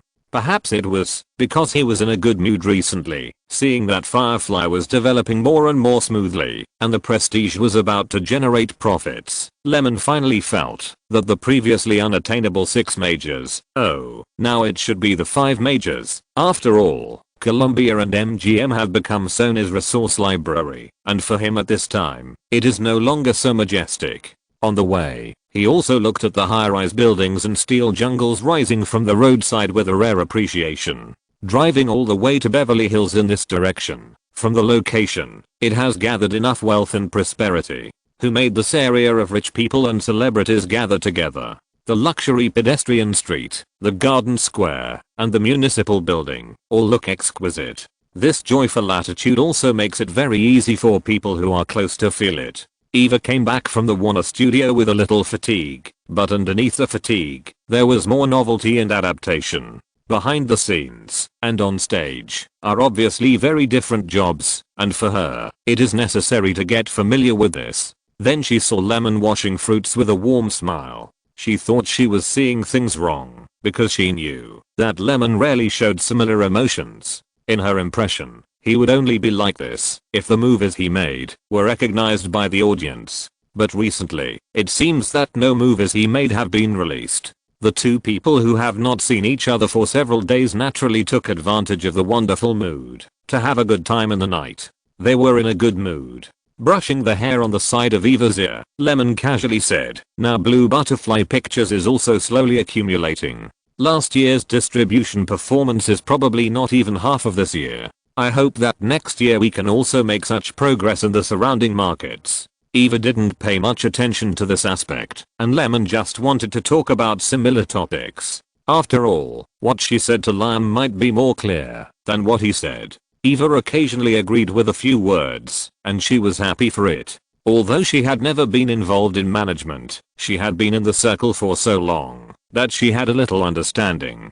The next morning, Lemon went to the company. Not long after she sat down and was about to read the newspaper, she saw Metz knocking on the door and walking in. She came here for something about her schedule. Sometimes, when someone came to see her, she would usually find a time to ask Lemon what he thought. And some people in the company were obviously given higher priority. For example, "Boss, the post-production work of the Sparta project has been completed. Do you want to go and see the finished film?" Yes, Sparta, which took 7 or 8 months to shoot, was finally completed at the end of October. The entire project budget was almost spent. Fortunately, it did not exceed the established schedule. "Do you need to go there immediately?" Or Metz asked again. Lemon put down the newspaper and nodded. "Go directly." When he left the office, Lemon was also thinking about it in his mind. 300 Spartans is Firefly's big move this year. Let alone other things, the expenditure of nearly $65 million alone, not including the subsequent publicity and promotion costs, is a huge investment. For Blue Butterfly Pictures, releasing such a project is actually a bit reluctant. In this way, in addition to communicating with the theaters in advance, Lionsgate also needs to exchange profits for some resources. Lemon can remember that in the original Time and Space, Warner did not attach great importance to this movie after the successful remake of The Living Dead. Warner only recognized the ability of Zack Snyder's new work and pushed it. If it really took it seriously, it would not be scheduled in March, but in May or June. Who would have thought that this work would explode, and it would be a big explosion? Lemon will definitely not make a similar difference in vision again. This time, they must concentrate the first-class resources to push it into the market in the November schedule to maximize the benefits. Chapter 709 is scheduled for November. Please subscribe and vote. Hollywood should be the most standardized place in the world for the film and television industry. Since receiving May's reminder, Lemon first asked Lyman to ask the theaters how much share they could provide, or to have an internal screening to give the theaters confidence. This is actually a process. The task is not difficult, just follow the routine. When it is almost time, through publicity and promotion, it will arouse the topic, and then be pushed into the market. The rest depends on whether the audience will buy it. The company attaches great importance to the 300 Spartans project. The main creators of the crew attach even more importance to it. After all, the project is profitable, and Lemon is not stingy with rewards. For those who have made greater contributions, such as production, photography, and lighting, generally speaking, they can get about 1 or 2 months of salary from the bonus, if they have a slightly better performance. Director Zack Snyder is even more so, as he has mostly taken the pure profit of the project. Although we haven't waited until that moment, the quality and marketability of the film still make people miss it. TSK, TSK, TSK, if the box office exceeds 300 million, we should be able to get $70,000. Art director Hans joined the film early, and was valued by director Zack Snyder, becoming his direct descendant. This time, he is also eligible to share more bonuses. He is counting the money he may get, but he doesn't know if he will be lucky enough. The prop logistics worker sat next to him, looking askance at the small behind-the-scenes boss who was transferred to take over the art position for the first time not long ago. He despised the other person for his lack of knowledge and was speechless. In the crew, there are also different classes. It goes without saying that the handyman and the studio assistant are just the goods to be ordered around. As for their class, they are almost the top of each position, such as sound recording, photography, and script supervisor. In addition to the difference in the degree of attention in the project, although there is still a big difference in salary, in name, they are all equal, and each of them should take care of their own business and not make trouble. Therefore, he who is in charge of props and costumes cannot compare with the salary of the newly promoted art director Hans, which makes him very angry. No matter how many years he has been in office and how much experience he has, the gap in position cannot be made up. The other person has more room for advancement than him. Seeing that the manager in the same group did not speak, Hans chuckled and calculated again. How much can director Zach get this time? Can it exceed 20 million? Maybe. These are all unrealistic things. Why are you so enthusiastic? That's right, it's about to be released. Didn't the boss say that he would come today? Hans suppressed his inner joy and pretended to be calm, but the smile at the corner of his mouth still exposed him. Hey, why hasn't the boss come yet? Hans stretched his neck and looked at the door, but the person next to him stopped talking. The time was 9 o'clock in the morning. In a screening room of Digital Domain, Lyman, Scott Ross, and Zack Snyder were sitting around watching some footage. For such a period of time, Digital Domain was still in a stage of burning money and not making a profit. However, the money spent was not wasted, and it has been used to purchase various expensive graphics processing equipment and continuously deepening special effects technology. The development of similar professional fields is originally driven by projects mixed with research. For example, when Zack Snyder realized his idea of imaging in Sparta on the big screen, he also had a special solution, which was equivalent to practicing Scarlet Battle Robe, slow motion lens, oil painting processing. Such a sense of lens is very amazing. At least, Zack Snyder was also very satisfied. At this time, he coughed twice and said with a bit of boasting, "How is it? I think there is still room for improvement in rendering."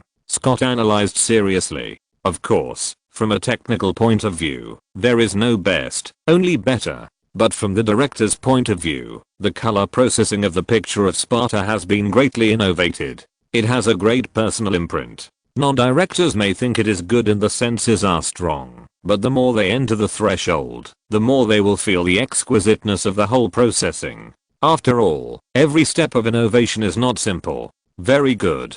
Lemon followed Zack Snyder's meaning and praised sincerely. Sure enough, Zack Snyder looked proud and happy. I worked so hard and spent so much effort to complete the directorial work. Don't I want to surprise people? Who doesn't want to be recognized in this world? Oh, by the way, Sparta is scheduled to be screened on Friday next week, which means it will be released on November 10th. After watching the feature film, Lemon slapped his head and informed him. The cooperative distribution is profitable, and of course no one will refuse. Whether it is Lionsgate or Screen Treasures, they have mastered certain theater resources after all. Anyway, they can't participate in Christmas, and they don't have any big works with great potential. So it's good to get a share of the Sparta project. Things are going better than Lemon imagined. This may also be due to the poor performance of the works on the schedule. According to the data, the market in October only rose by 1.5% compared with last year, while the number of screens increased by more than 4,000 compared with last year. The total amount increased from just over 40,000 to more than 46,000.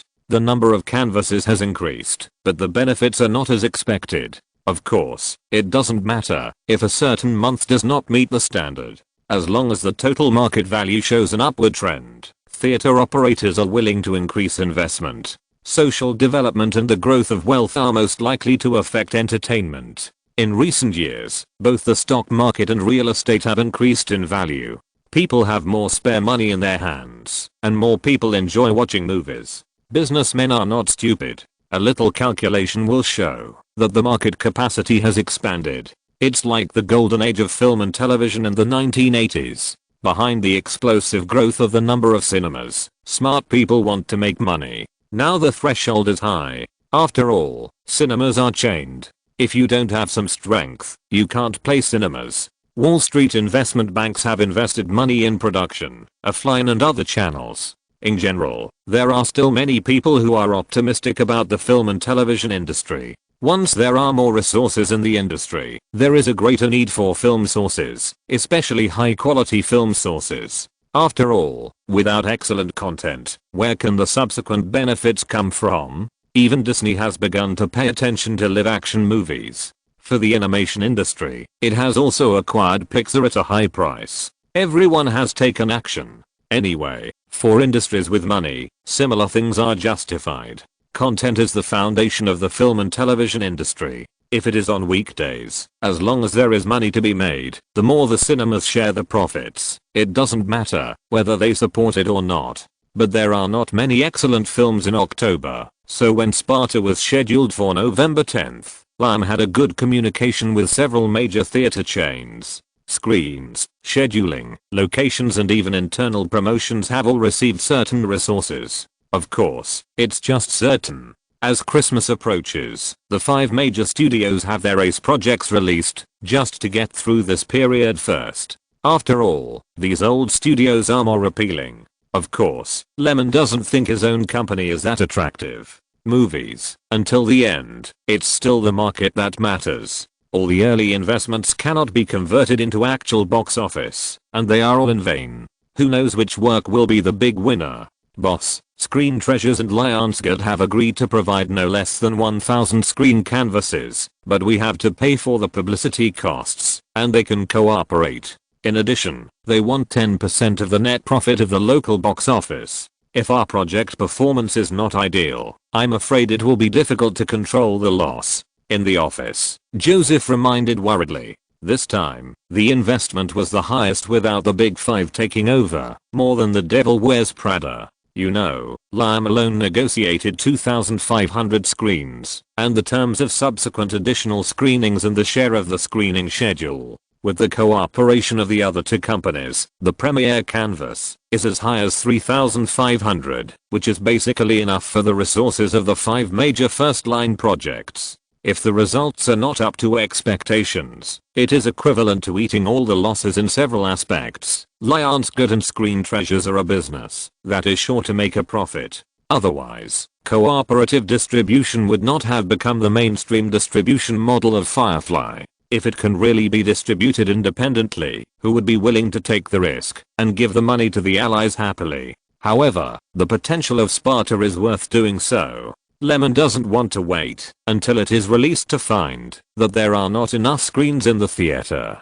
That's when it will be troublesome. Lyman replied, "Don't worry. Let's first determine the direction of publicity and distribution today." Chapter 710, 300 Promotion. Please subscribe and vote. Since Lyman already had a plan, Joseph's worries were initially put down. He saw that his boss was still so calm after being reminded, and he knew that his boss had a plan in mind, and it was not a decision made on impulse or by chance, so he didn't need to worry too much. In fact, Lyman still thought it was not enough. Compared with the more than 4,300 screens of Spider-Man 2, the average of 4,200 screens of Pirates of the Caribbean, Dead Man's Chest, 3,500 screens only touch the threshold of the release of a major work. Of course, this scale of screening is still larger than that of Warner, which was slow to realize it. After the first day, 3,217 theaters were urgently added. If it weren't for the strong foundation, it is estimated that not many could be mobilized in a short time. Anyway, do your best and let fate take its course. Blue Butterfly Pictures has already gathered resources in a planned way, so that the risk of screening has increased a lot. As mentioned earlier, more investment is not necessarily a good thing, but the right one is. Some movies cannot be released on a large scale. Forcing them to do so will only backfire, and those that can obviously make a profit will turn into losses. However, Sparta can seize this opportunity to continue to enhance the influence of Firefly Pictures on the cinema. Thinking of this, Lyman couldn't help but feel a little excited, and he hoped more and more urgently to sync the channel and become a larger scale studio so as to take root in many directions. Relatively speaking, the production business is still relatively single. Lyman looked at his watch, stood up and said, "They are probably here, let's go." Go to the meeting room and greet everyone. Lyman greeted everyone while walking into the main seat. Seeing that everyone was still standing, Lyman pressed his hands lightly, motioning everyone to sit down, and then said, "Do you have any suggestions for the promotion of the Sparta project?" The people around him were basically core employees with some status in the distribution. As the leader, Lyman naturally had instructions. However, films with different promotional directions have different focuses, and they still need to be analyzed carefully. The topicality of actors is our weakness. This project doesn't seem to have a lineup worth promoting. Lyman nodded.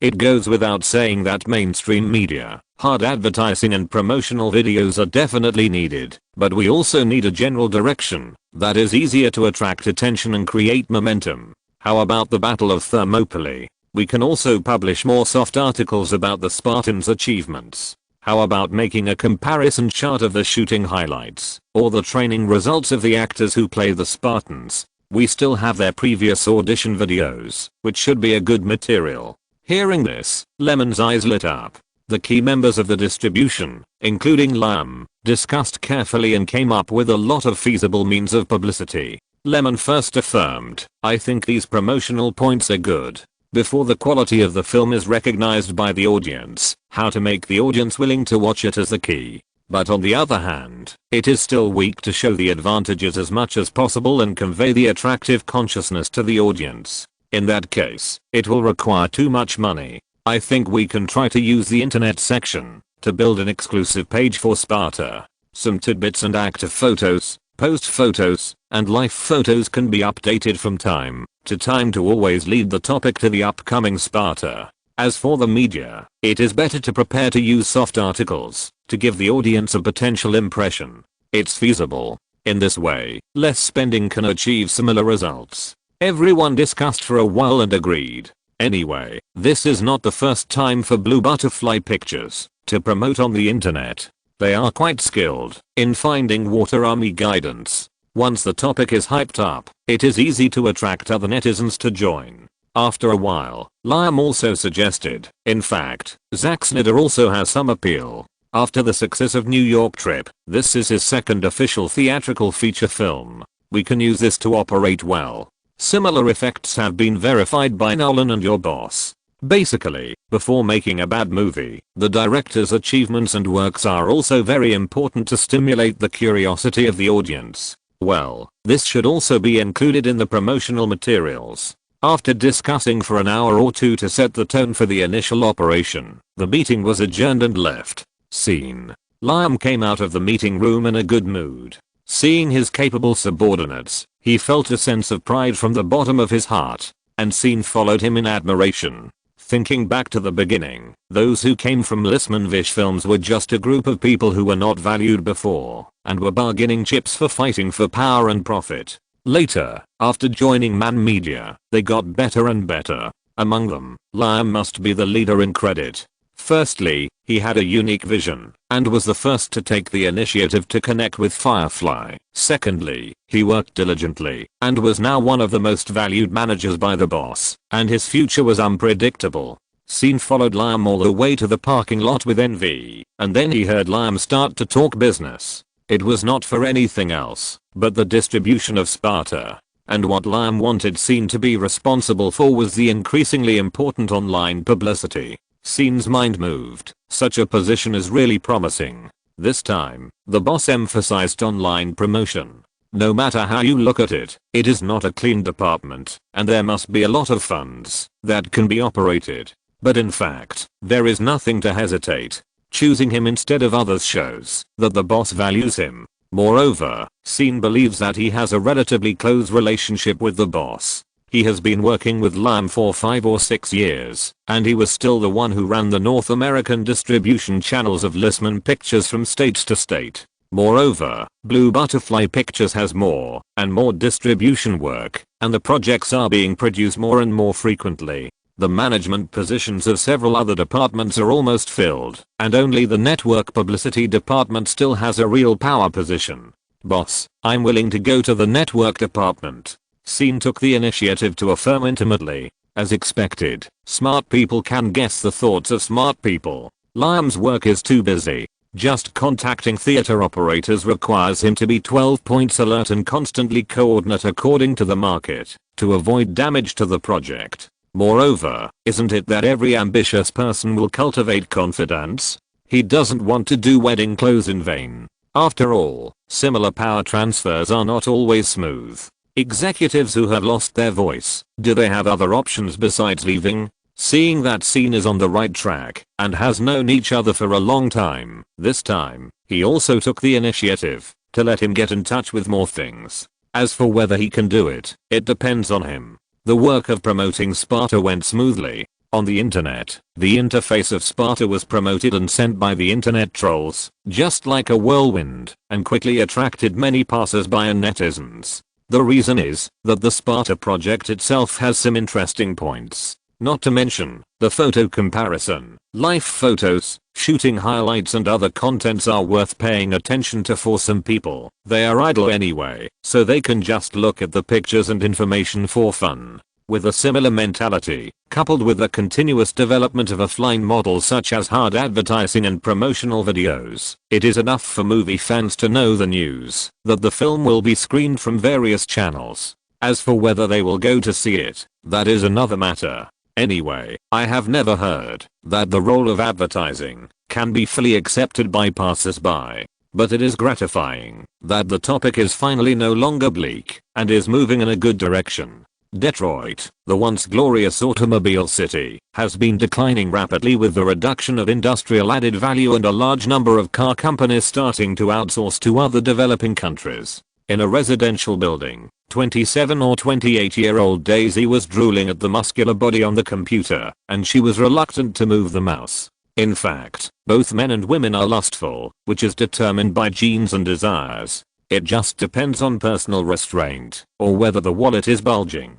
Coincidentally, Daisy's wallet is not bulging, so she has not had many relationships so far. She has not experienced the taste of being loved for 3 years. Then one day, she was bored and browsed forums and gossip news, and clicked on such a magical website page. It was the behind-the-scenes information of the blockbuster Sparta that was about to be released. Look at the hard-trained pectoralis major muscles of this actor. I really want to touch them. Daisy couldn't help screaming in her heart. If it weren't for the screen blocking her, she would definitely want to experience that feeling with her own hands. Chapter 711 Male Hormones Overflowing. Please subscribe, vote. Lemon didn't know that the muscular men in Sparta were so attractive to sexy women. Even if he knew, he might have just laughed it off. After all, what more effective manifestation of male hormones is than hard-trained muscles? While the movie was still in the promotion stage, the prestige was withdrawn from the screen. After nearly 2 months of screening, 99% of the market potential has been squeezed out. The only thing left is that the theaters in remote areas are greedy for a little bargain and want to hold on for a while. Because the longer the screening cycle, the closer the proportion of the theater and the producer will be to the theater. 9:1. Theater 9 is very reasonable. In some areas, the viewing base is too poor, and they can only make a profit by relying on the ultra-low share of old films. After all, the screening potential of new films is much higher than that of old films, and most theaters will not leave more profitable money unearned. When entering the withdrawal stage, matters related to the distribution of the revenue also need to be carefully calculated. For example, the North American box office of The Prestige has accumulated $79.523 million, $32.42 million overseas, and a total of $111.943 million US dollars, excluding the $31.8 million that the North American theaters have to share. There is still $47.72 million in North American revenue. Overseas Fox's distribution commission is $6.484 million, and the theaters have $16.21 million, leaving $9.726 million US dollars. The total revenue of Firefly is $57.446 million. After deducting the production expenses of $40 million, the publicity and promotion expenses of $13 million, the increase of $9 million in advertising placement, the loss of copies and other labor costs of $8 million, and the $14.3 million shared by Nolan Studio, if only the box office profits are counted, Firefly actually lost $8.86 million. However, this is the general revenue data of the film. Most studios rely on offline returns and profits. It is abnormal to be able to recover costs at the box office all the time. In a 3-year cycle, the basic profit range of the Prestige project is still around $27 million to $32 million. So too, before recovering the cost, Firefly took out about $3 million to share with the behind-the-scenes filming team. The day of the award distribution was also the celebration banquet of the Prestige. In the hotel garden, Lyman picked up the wine glass and said a few polite words. "Thank you all for taking time out of your busy schedule to attend the celebration banquet of the Prestige." The box office of the Prestige can reach $111.94 million. It is the hard work of director Nolan and every production staff. Similarly, the actors who participated in the filming also contributed greatly. As the saying goes, people are refreshed when they are happy. In addition to the extra invited guests, the crew members who came to the banquet still had extremely bright smiles on their faces. It is obvious that they not only got a good salary, but also had this qualification and achievements, which is extremely beneficial to the development of their careers. Reputation seems to have no practical value at ordinary times, but if you really have it, you will have more opportunities to choose, and it will be easier to do anything. In the corner, Lyman dealt with some social interactions and immediately found the person he should find. The casting of The Dark Knight has been going on for a while, and he should have decided on the Joker. As for who the candidate is, of course, there is no need to think too much. Huh? What are you doing here? Nothing. Heath Ledger shook his head slightly, holding his glass and clinking it with lemon. Oh, by the way, congratulations on the good results of the film produced. He was invited to come here, but after so many years, the two of them are quite familiar with each other. Have you taken any roles recently? No. Heath Ledger shook his head, looking very casual. Then you should clear out your schedule in the first half of next year. I have a movie here that is very suitable for you. Can you know what role it is? Batman, the Joker. Heath Ledger was surprised. If we talk about the hottest news in the circle recently, it is the preparation of the sequel to Batman. The filming of such a big movie has attracted the attention of many people. Unexpectedly, a controversial role similar to the Joker would fall on him so easily. However, it will be very interesting. Many people commented that he was a prodigal son, and he did have such a mentality. Even because he was born in an experiential school, he struggled to break free after getting into the role. This is why he always falls in love with someone when acting and breaks up quickly after the play. People like him are not suitable for starting a family, but he is an excellent actor who can play a big role. To be honest, I haven't read the Batman comics much. Then you should take a look. Okay, I will. After a brief chat, Heath Ledger suddenly thought of something and suddenly asked, "Are you free the day after tomorrow?" "Why, something. There is a party. Someone asked me to invite you to attend." "What party?" "It's quite private, hosted by Mr. Gibson." After saying this, someone pestered Lyman again, and he had to engage in socializing. However, Heath Ledger's invitation still made him a little suspicious. You know, this Australian-born actor is the most successful director in transformation. When he was an actor, he was the only top star in the 1980s and 1990s who received a 20+20 salary. As a director, he always achieved results and his momentum did not fall. Not to mention, this guy is very geographical and has feelings. Nowadays, there are a large number of Australian actors in Hollywood, and they are doing well. It is not unrelated to his promotion behind the scenes. Mel Gibson even set up an actors foundation to support Australian actors to come to Hollywood. For example, Naomi Watts was driven out by the landlord because she had no acting opportunities, and it was he who helped her. Heath Ledger's first big play The Patriot was also the protagonist he played, and then he said some good things to the director. Even when Jodie Foster transformed into a director, he participated in the performance for free and guided behind the scenes. In Hollywood, where everything is based on profit, there are definitely not many such people. However, this man who is said to be very righteous has been in trouble recently. In fact, he has been boycotted by the mainstream forces in the circle. According to him, "My life is over."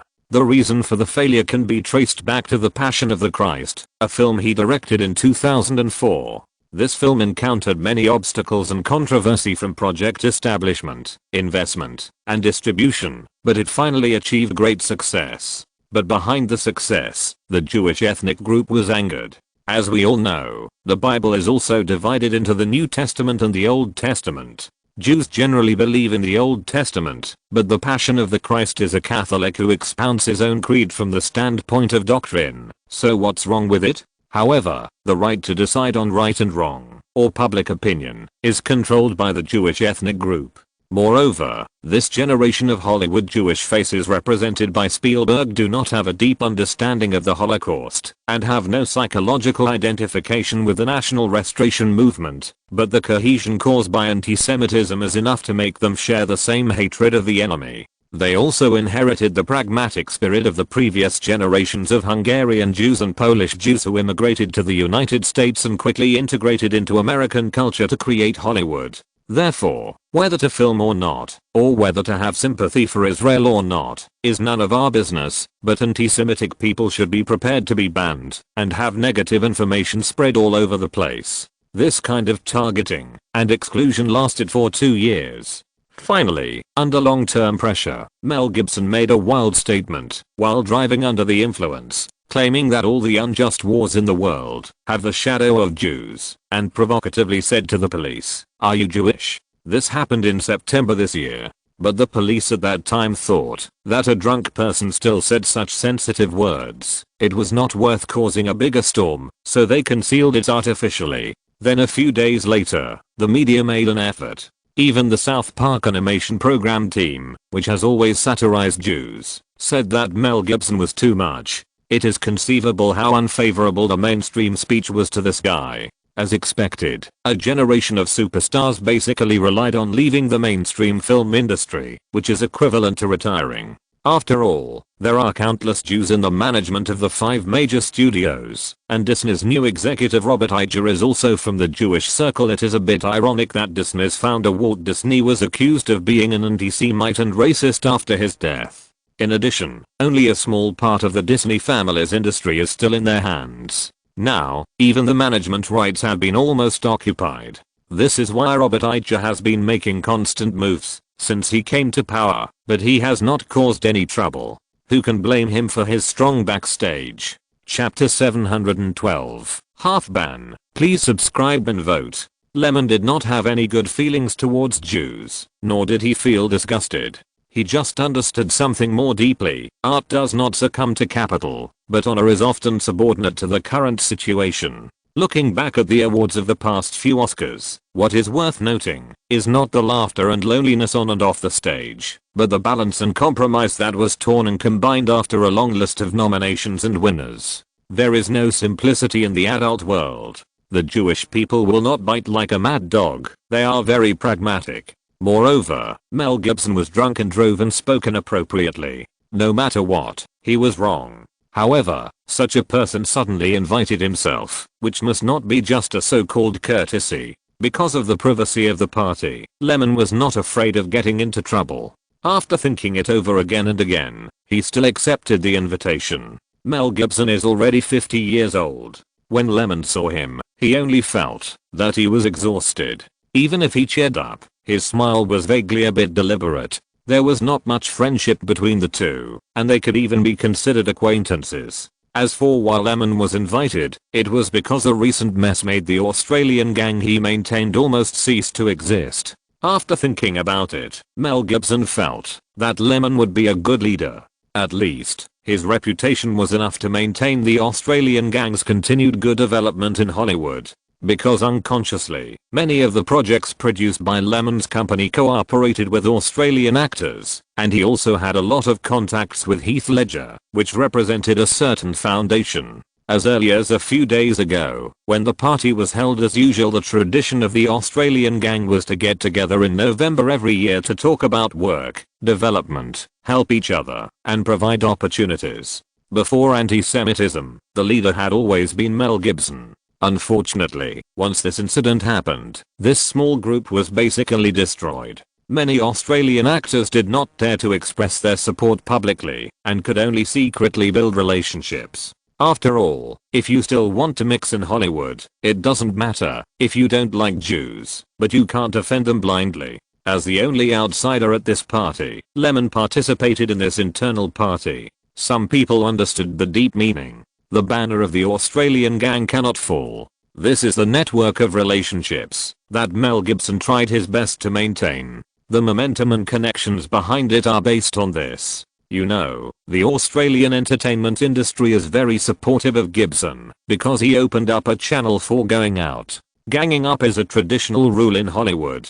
Not to mention, he was just boycotted by Jewish forces, which does not mean that he can't get along at all. Moreover, the French forces also lack influence in Hollywood. Even if Lyman appeared, the situation has improved, but it is still weak. The weak and the weak unite, and they are not afraid that the circle they operate will be swallowed up. Yes, Mel Gibson's idea is to find foreign aid and avoid the wind. Among them, Lyman is the most suitable candidate. Moreover, he has certain chips in his hand. Gibson's mansion is not as luxurious as imagined, and the decoration style is quite modern. After a greeting, Lyman instantly became one of the focuses of the party. Because it is a very private occasion, everyone is not dressed very formally. Drinking and chatting, the atmosphere is maintained well. Among them, Hugh Jackman also came to inquire about the casting of The Dark Knight. It seems that he has not given up the role of Prosecutor Harvey. In this regard, it can only be said that his price is too high and the crew can't afford it, so Lyman politely refused. Hugh Jackman didn't think much of it, although he admired director Nolan very much. After all, in The Prestige, his role of Andrus Edge was rarely praised by mainstream critics, so he wanted to cooperate again. But if it doesn't work, it doesn't feel too bad. Mel Gibson, as the host, kept introducing him. When Cate Blanchett came to say hello, Lyman remembered that a mature mother role was needed in Stranger Things. The original Time and Space was the role of Joey, played by Winona Ryder. Some time ago, when the TV series was casting, Winona, who was still young at the time, refused very clearly. After all, she still had capital to squander, but Cate Blanchett was different. Once a female star gets older, her career declines much faster than that of a male star. Even Cate, who has won the Best Actress award, can't get any good projects.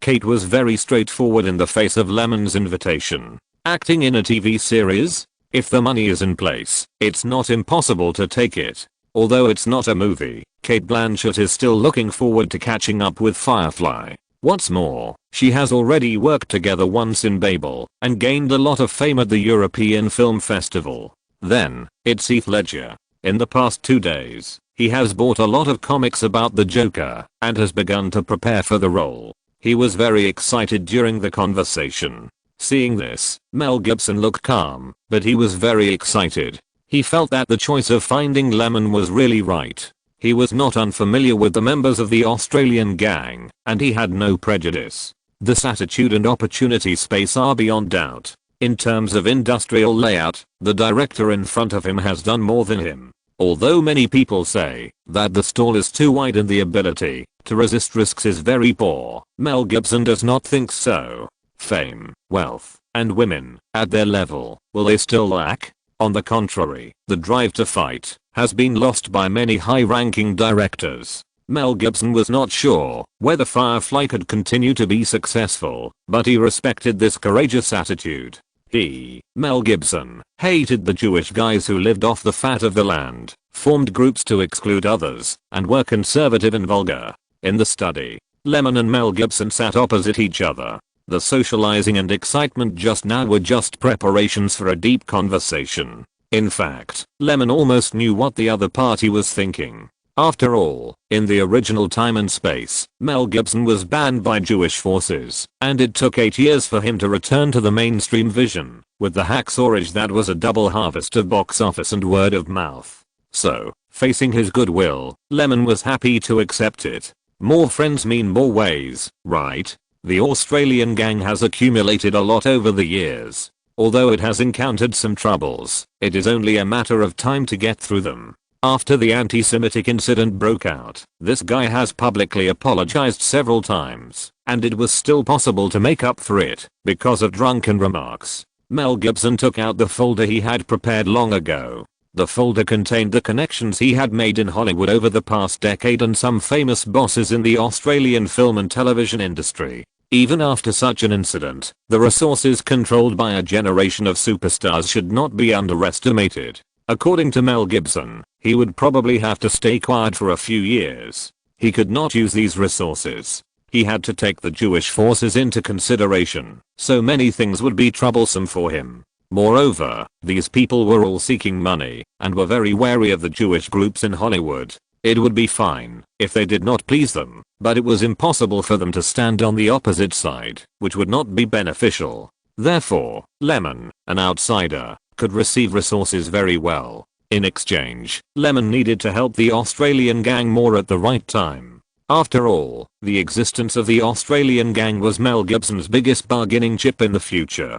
There was no reason for Lyman to refuse such a beneficial thing. Soon, the information in this folder was sent to Lyman, the president of Blue Butterfly Pictures. The publicity and distribution channels were often similar connections plus resources in the circle. After the deal was reached, Lyman left. At present, he did not want to go against the Jewish forces. It's okay to meet secretly, but forget about speaking for Mel Gibson. After the party, Mel Gibson sat on the sofa in the living room, feeling a little depressed. All the arrangements that could be thought of were arranged, and the sunlight coming in from the window fell on his body, but it didn't bring a trace of warmth. These days, many things made him feel colder and colder.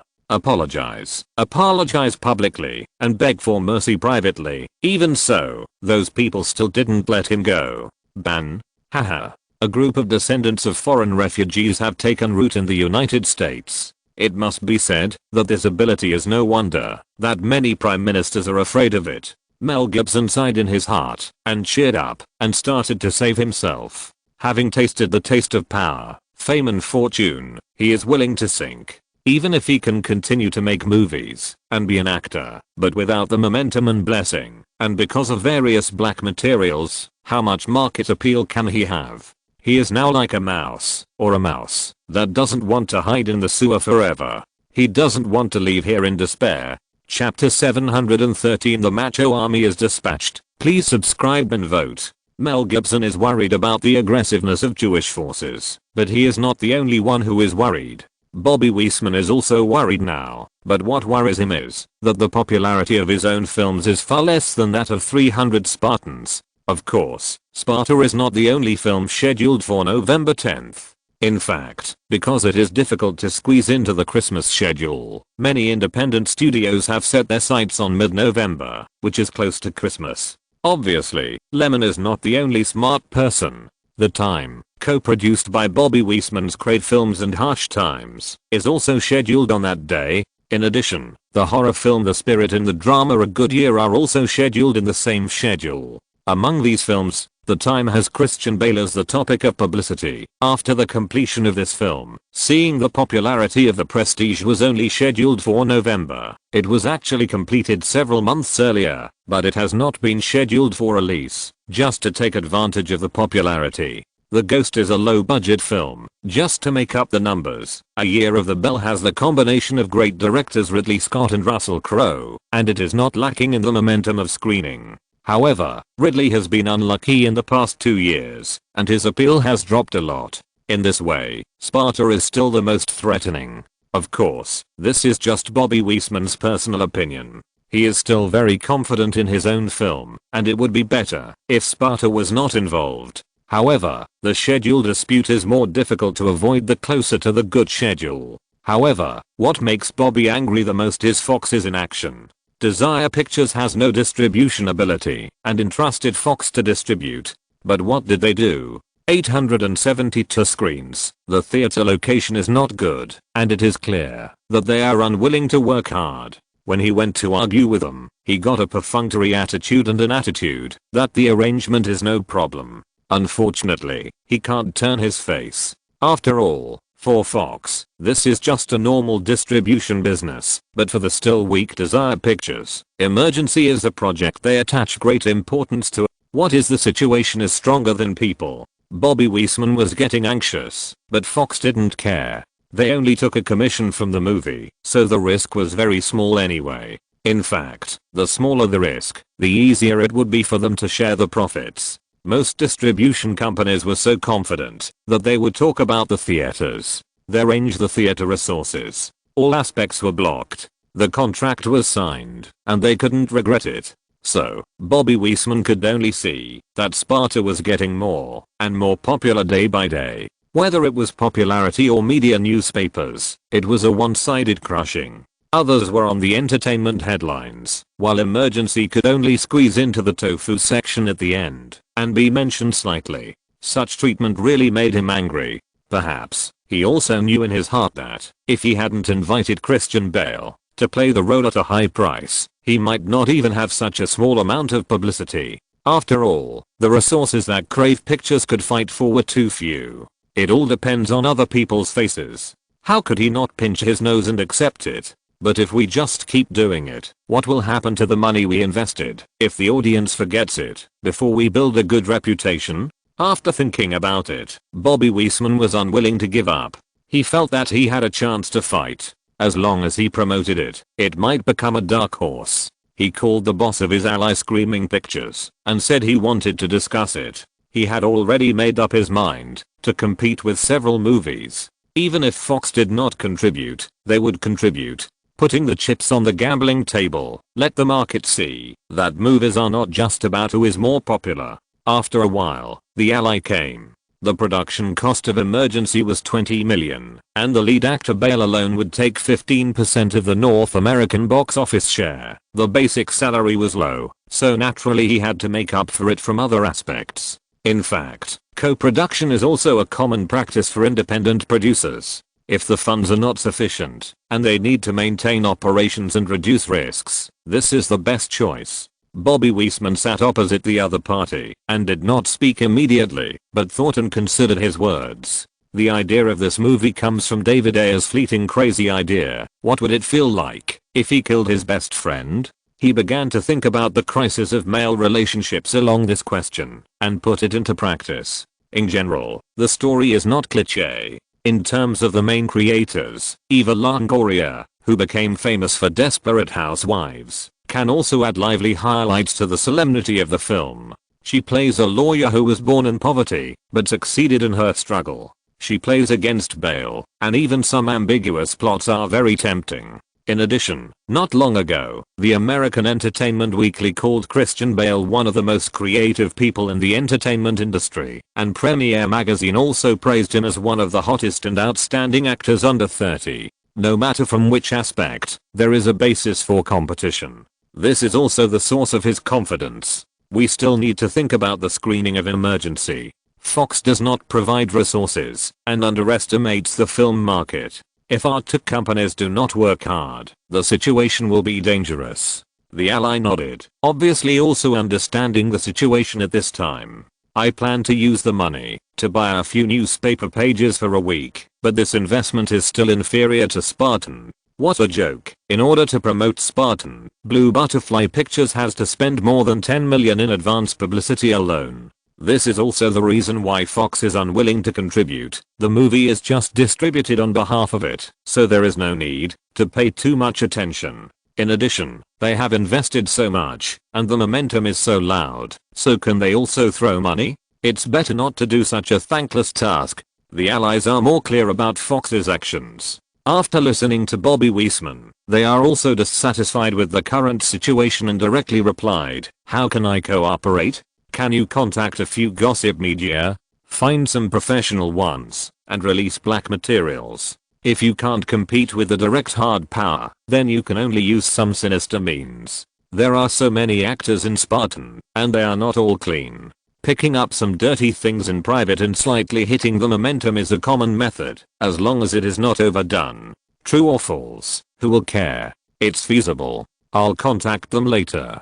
Knowing a little bit about what the guy was planning, the ally took it on without hesitation. Of course, it's impossible for one person to do the co-production. Bobby Weissman nodded, and when he felt that it was almost done, he said in a deep voice, "Whether it can make a difference depends on the box office performance of the first weekend. If the performance is good, I believe Fox will have no reason to refuse to show more." Just when the competitors in the same period were all eyeing Sparta, there was no way, because it seemed to be the most awesome on the surface. On the evening of November 9th, the premiere and preview began. For this event, Lyman specially planned an entrance performance that the actors felt awkward but everyone agreed with. On the red carpet, the audience and media nearby surrounded both sides. There was a large group of people, and the atmosphere was naturally noisy. Suddenly, several guests walked by, and the Macho Legion who played the Spartans in the play were all naked from the waist up, wearing scarlet capes and boxer shorts, and stepped onto the red carpet in an orderly manner.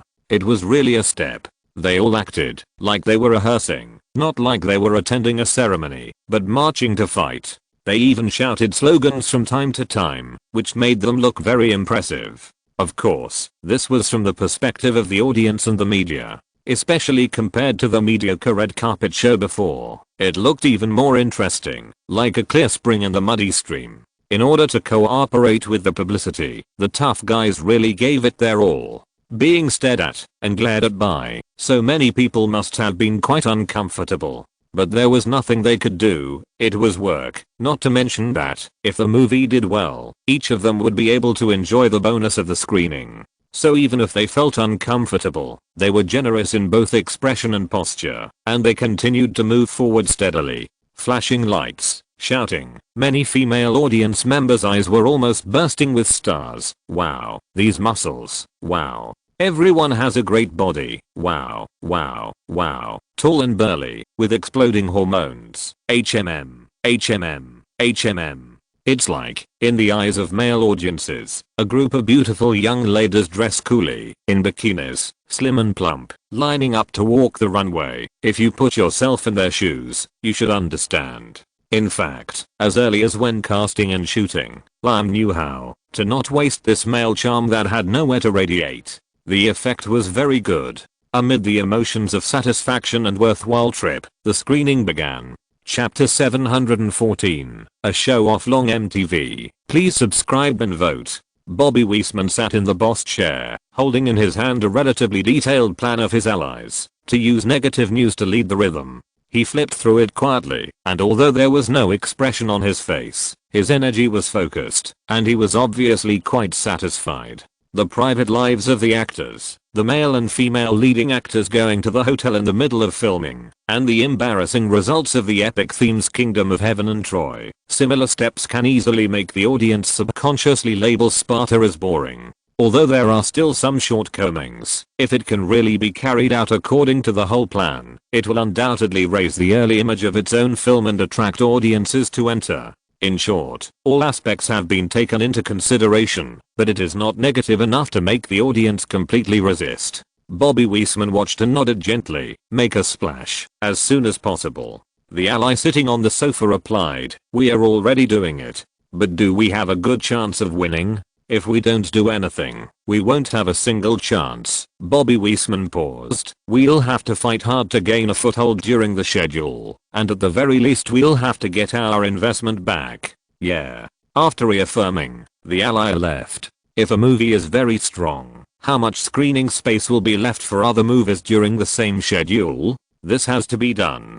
Bobby's thoughts were inexplicable. In the final analysis, it was just to gain an opportunity to take the lead and not be directly crushed to create popularity for emergency. Everything was just to protect interests. Premieres and previews are also common methods used by some blockbusters before they are released. In addition to increasing publicity topics, they also build word of mouth among the fan community and attract more audience attention. The crowds that surrounded the theater on both sides have dispersed. Some have entered the theater, some have gone home, and some have taken their money and left. A theater in downtown Detroit. At this time, Daisy got the advance ticket and sat in the back row to watch 300 Spartans. After all, she had been paying attention to the behind the scenes information for a long time, and she had watched the muscle photos of the actors over and over again for dozens of times. With such interest, she could not miss the opportunity to see the complete plot on the big screen or appreciate the muscles more directly.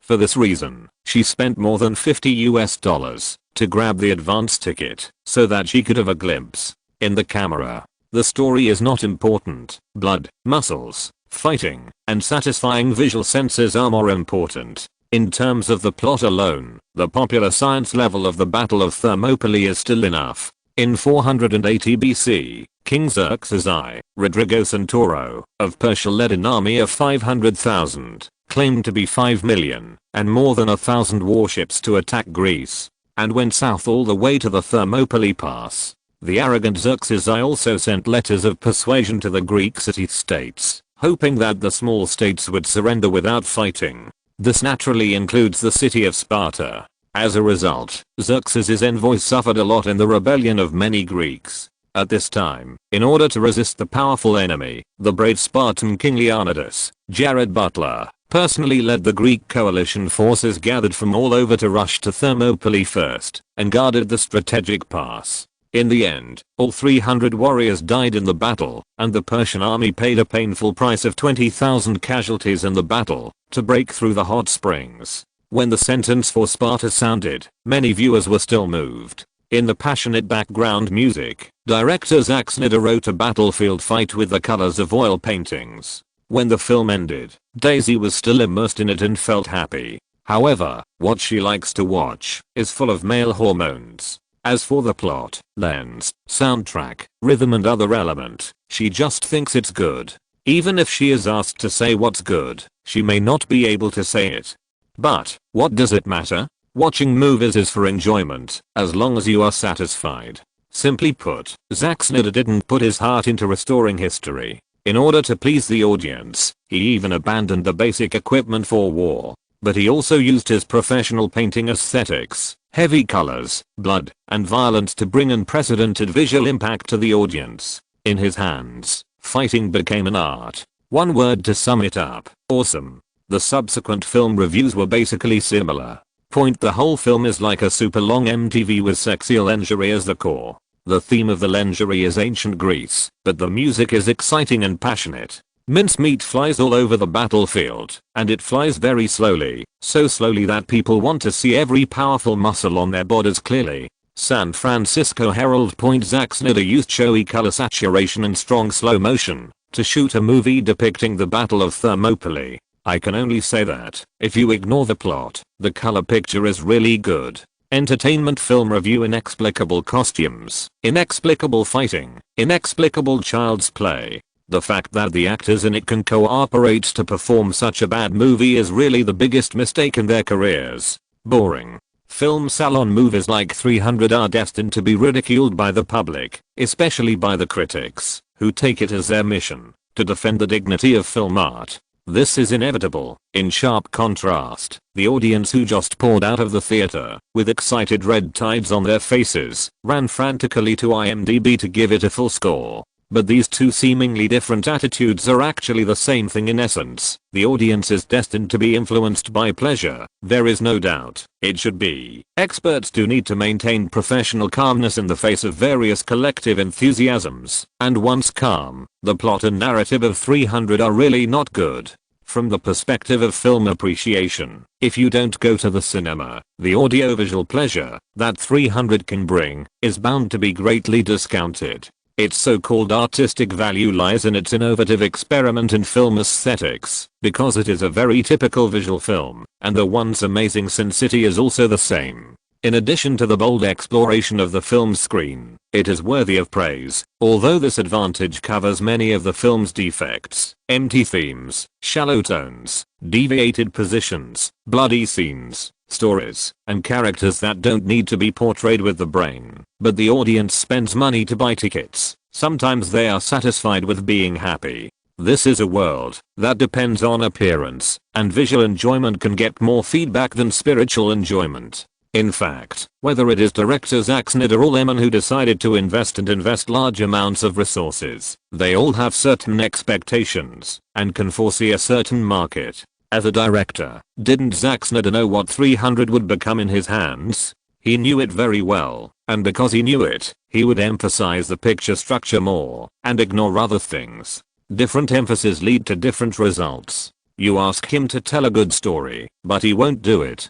Besides, he doesn't like to tell stories honestly. It's just that he didn't expect to set off a hurricane of public opinion. Lyman didn't expect it either. Bobby Weissman was very happy watching the adverse impact on 300 grow. He felt that he had contributed to the formation of such momentum, and he had accumulated power in advance. But he forgot that the audience and the critics have different positions. It's true that critics will criticize movies that don't even tell a good story. That's their job and professional attitude.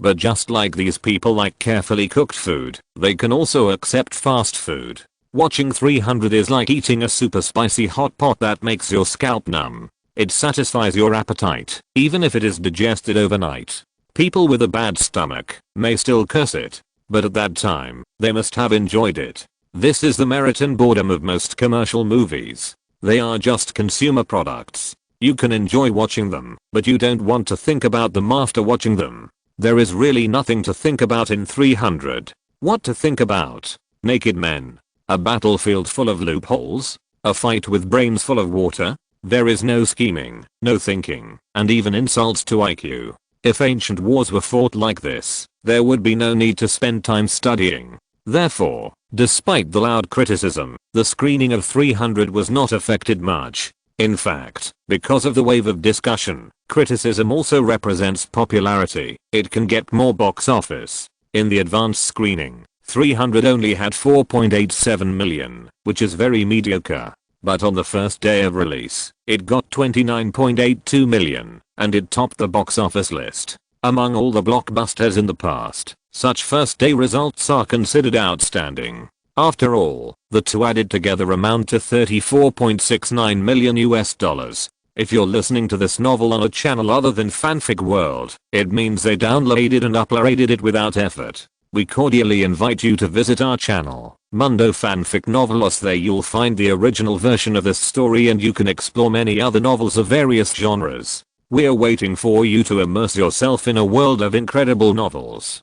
Chapter 715. Ridley has a chance to get out of the trough. Please subscribe and vote. Zack Snyder is very depressed. He finally made a movie that he is very satisfied with, and he was able to further improve his personal aesthetic texture based on the work of his predecessors. It really took a lot of thought. When the audience watched it, they might just feel fresh, but for a similar sense of freshness, he prepared for more than half a year, immersed in the digital field, and discussed the feasibility of the picture with many professionals. But after the film was released, the wave of criticism and abuse made him, the director, embarrassed. However, the only comfort may be the transcript. Just like Michael Bay, his works ignore the plot, only action and explosion scenes. But no matter how the critics scold, they can always use the box office data to slap in the face. In fact, the screening of 300 did make many people who paid attention to it drop their eyeballs. After the first day's box office of 34.69 million, including advanced screenings, the next day's box office took in 27.73 million US, which made people more envious and jealous of him. Even in Hollywood, where talents gather, there are not many directors with two works that have broken the 100 million mark, not to mention that Zack Snyder has only made 2 formal feature films. Such criticism, just come on, okay? This is simply too unreasonable. The more you criticize, the more angry you are. This audience is not good. At this moment, Bobby Weissman thought angrily in his heart with the data report. 300 was criticized so badly, and it brought so many rhythms, but as a result, our own film didn't even catch up, let alone the qualification to compete. It was less than 1.9 million US after 2 days of screening. It's really, in fact, emergency is not bad, but the viewing experience is not good, and the long-winded attempt to tell the story clearly leads to a relatively poor narrative rhythm. Facts have proved that the most fearful thing for a screenwriter to switch to being a director is not the plot, but how to control the overall situation.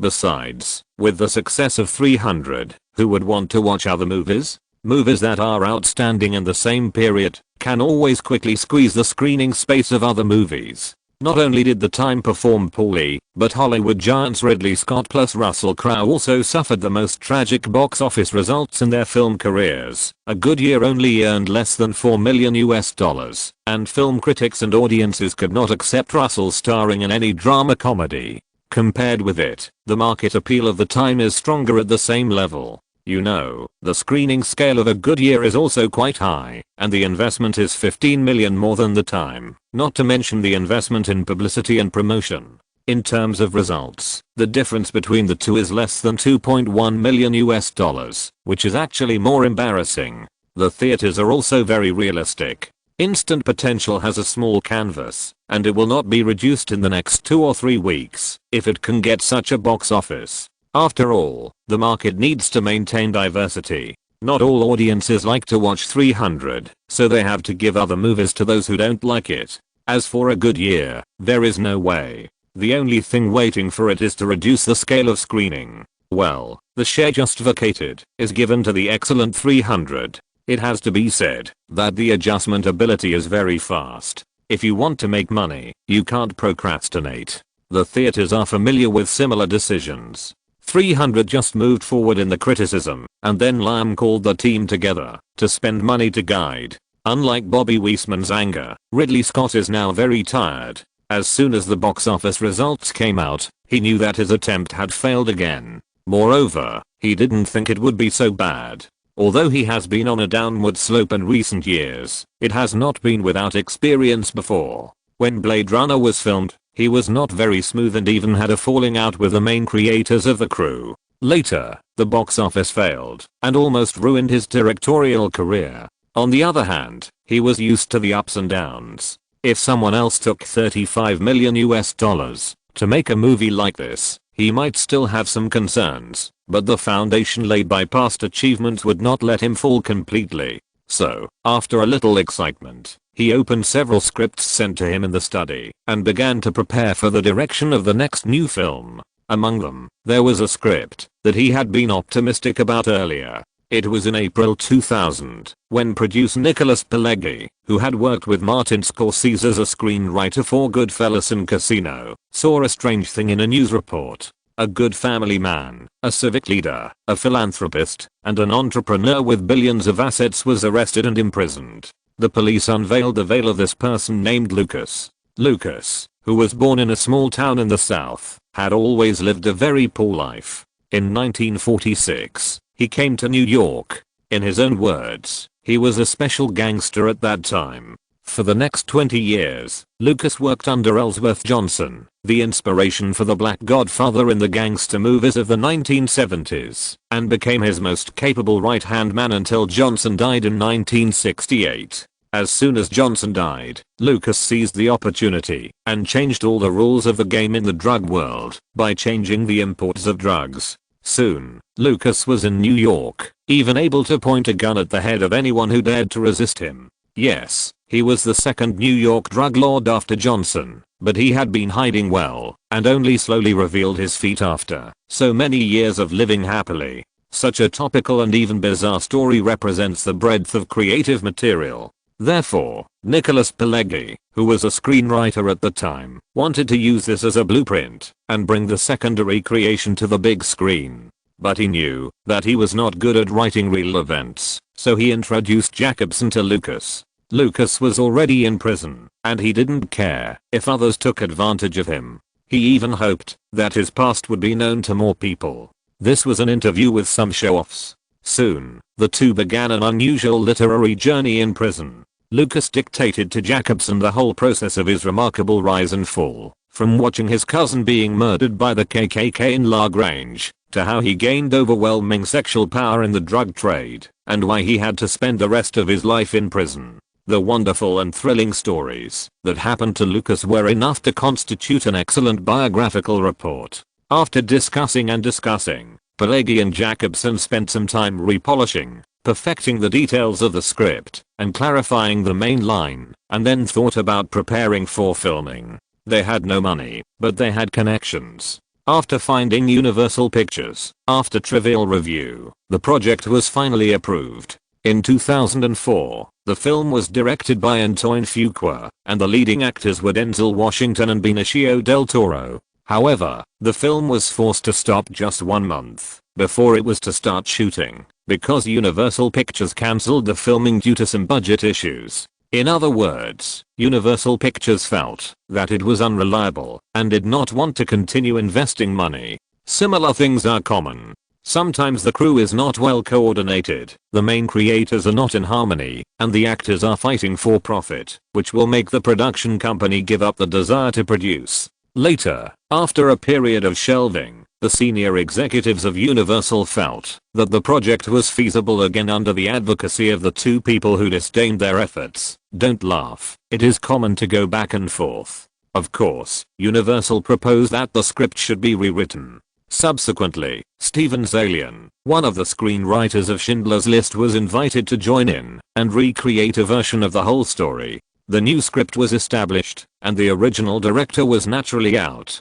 After Antoine Fuqua left, everyone did what they should do, looking for actors, while contacting the director to take over. Among them, Terry George was once the director of this film, and the two leading actors at that time were Don Cheadle and Joaquin Phoenix. Phoenix once played against Russell Crowe in Gladiator, and the director happened to be Ridley Scott. Just when the crew was arguing again, Terry George was out, and after communication, several actors recognized Ridley Scott. Pileggi saw the opportunity and visited Ridley in person, and then returned to the scene in the study. Russell Crowe is the actor who has worked most with Ridley Scott, and they are old acquaintances. In addition, a good year was a pitfall for Russell Crowe, and Ridley could not pretend that it never happened. On that day, Ridley joined the crew. Chapter 716. There are still 4 months until the 79th Academy Awards. Please subscribe and vote. November 13th, Monday. When Lemon got up from his bed, it was already 11 AM. One advantage of buying a house here is that, as long as you don't want to get up, you can sleep until you wake up naturally. There is no noise from the street, no neighbors, there is a manor on each hillside, no inexplicable noise, and even the sounds of birds and dogs barking are far away from the last manor. It is really a paradise for sleep lovers who are sleepy in spring, tired in autumn, lying down in winter, and taking naps in summer. Of course, the reason why he got up late was that he slept late last night because he was busy with public relations for the negative reviews of 300, and also to determine the new theaters and the scale of screening, which caused him to go to bed at 2 or 3 o'clock last night. The housekeeper Megan had already asked the kitchen to prepare lunch and put it on the table as soon as Lemon finished washing up. Eva was not there. She went to the crew. He ate this meal alone. After Lemon finished eating, the housekeeper waiting on the side would clear the dishes away. The evil capitalism has already corrupted a once legitimate successor to such an extent. At least, Lemon has long been accustomed to it. His estate is cleaned by a housekeeping company every week. The lawn is cleaned, and the furniture is wiped every 2 days. He never needs to worry about such things. After dinner, the housekeeper reminded Lemon that 2 calls came in this morning when he was still asleep. Then an email was sent to his mailbox. Lemon went to the study and turned on the computer. One email was from Lyman, the other was from Francis Coppola.